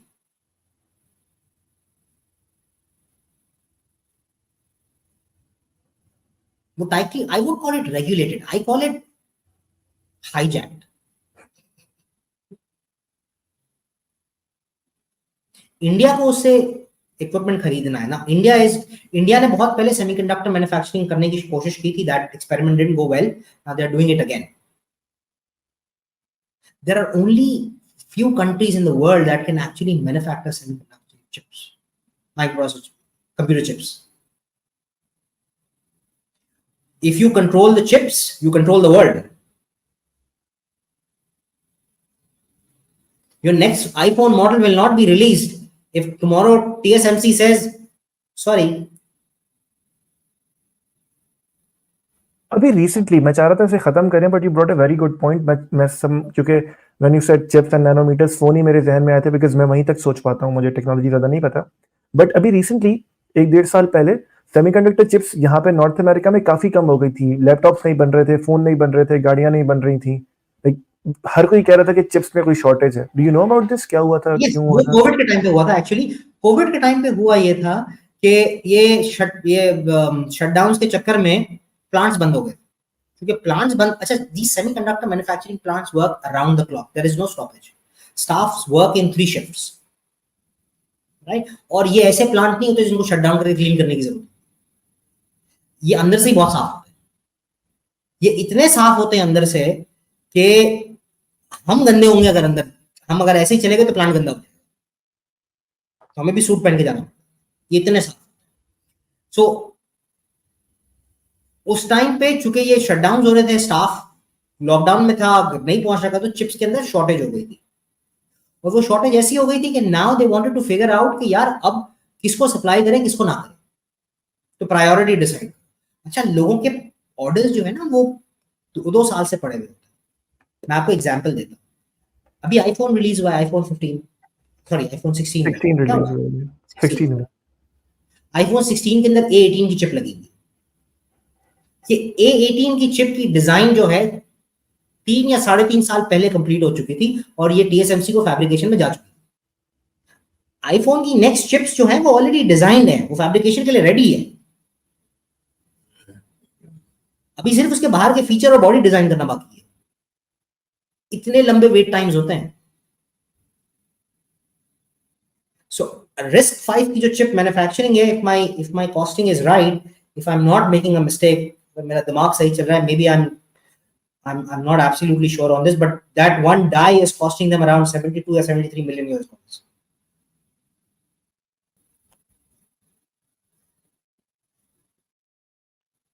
Make sense. Rahim sahab, अभी literally I kid you not, ये शायद व्यूअर्स के लिए मैं पहली बार ही कह रहा हूँ, जब मैं कोई पॉलिटिकल इंटरव्यू करता हूँ ना, because that's my forte, politics, international relations, history, तो मोर ऑफन देन नॉट मुझे पता होता है कि क्या बात हो रही है.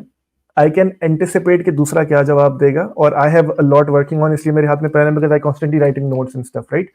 This was may be the third time in 3 years, 4 years कि I was not taking notes but I was listening, क्योंकि ये सब कुछ मेरे लिए बहुत नया है, टू बी वेरी ऑनेस्ट. और जब आप टेक्नोलॉजी की बात कर रहे थे, आप उस कॉन्स्टेंटली कनेक्टिंग, बहुत सारी चीजें मैंने आपसे नहीं पूछी बिकॉज वक्त का तकाजा, लेकिन I was connecting it to politics और वॉरफेयर और तमाम चीजें. सो You can actually ask, and you can probably take this longer and you can edit it out, but if you want to ask, you can ask definitely. You can think over it. मैंने actually आज का दिन जो है ना आपके लिए dedicate करके रखा था. I'm not doing anything else. मेरे पास प्रॉब्लम ये है कि मैंने जैसे बताया मेरे 3 और इंटरव्यूज स्केड्यूल्ड हैं. I'm so sorry, but I would love कि खास तौर पे जैसे ये वॉरफेयर वाला सिचुएशन है ना, हम सिर्फ वॉरफेयर को जरा और डीकंस्ट्रक्ट कर सकें, और I would love if you have time. तो इसलिए if you want मैं इसको ऑफिशियली क्लोज कर दूं ताकि फिर हम ऑफलाइन बात कर लेंगे. हाँ, sure. Thank you. रहीम साहब, ये कहने के साथ मैं आपका बेतहाशा शुक्रिया अदा करता हूँ, और genuinely it was a big learning session for me. अगर आखिर में हमने बहुत सारी बातें की सिर्फ व्यूअर्स के लिए और आपके लिए, हमने बुनियाद यहाँ से उठाई थी कि जो पाकिस्तान में फायरवॉल बन रही है या बन चुकी है, इसके बाद हमारी डेमोक्रेसी, खासतौर पे अगर वो अमेंडमेंट की बात आ गई, आई वाज़न्ट एक्सपेक्टिंग कि वो यहाँ पे बात होगी, मुझे लगा नहीं था कि आप सियासत में इंटरेस्टेड होंगे, लेकिन वो बात भी आ गई. आपने कहा, आपने पढ़ भी रखी है. फिर हमने कुछ डेटा की बात की, वॉरफेयर की बात की, आखिर में लेबनान. इस पूरी सिचुएशन को अगर आप सम अप करना चाहें, आखिर में क्लोजिंग रिमार्क्स अगर आप दें तो हम इसे क्लोज करते हैं please. So if you look at technology in today's, so when computers and all of this started, this was the game of engineers, this was a game of very high-end minds, and they're the only ones who used to do it. But today computer is in the access of everyone. But what everyone forgets is that at the base of everything today, that technology which was invented years ago, the fundamental principles are the same. So if you understand, you can use it. But हुआ ये है कि over a period of years, we have become so much reliant on technology that it has become the Achilles heel of our society. And people who understand it in that depth and people who can control it can actually control the lives of people around us. All of us throughout the planet. And today, in today's world, your communication is your backbone of everything that's happening in the society. Everything. If your communication breaks down, even for, let's say, 6 hours, 3 hours, the panic and the problems that it will induce are so much that I just dread to think about that. Ring साहब, मैं आपका बहुत शुक्रिया अदा करता हूँ और viewers के लिए मुझे बिल्कुल आखिर में याद आया, मैं कन्वर्सेशन में इतना आई वाज सो इंटरेस्टेड कि आप अपनी एक बुक भी लिख रहे हैं, अगर आप उसके बारे में कुछ बताना चाहें, if you have a minute. Oh yes, right. So एक बहुत बड़ा चैलेंज आता है लोगों को, स्पेसिफिकली बिजनेस कम्युनिटी को, जब वो बिजनेस शुरू करते हैं, so they have to invest very heavily in infrastructure, software licensing and all of that. तो what we are doing right now is we are writing a book called Open for Business, and it works around on the premise that if you can afford computer hardware, all the softwares and all the technologies that you need to deploy, you can deploy it without any licensing cost, and which is absolutely legal. There is no illegality around it. It's absolutely legal. It's 100% authentic, and it will work for your business in the long run, because you will understand, you will own that equipment, you will own that piece of software, and that is the premise of that book. We are leveraging in that book, we are opening the possibilities for businesses to use complete open source software. And this open source software is something which technology companies use to build their businesses. So why not regular companies can use it to build their businesses as well? That is what the premise was, and that's what we are working on. Hopefully, we'll be able to complete that book by the end of this year. Then we'll see how quickly we can market it out in the world. Sure. मैं आपका वाकई शुक्रिया अदा करता हूँ. Thank you so much. Thank you very much. Thank you for having me.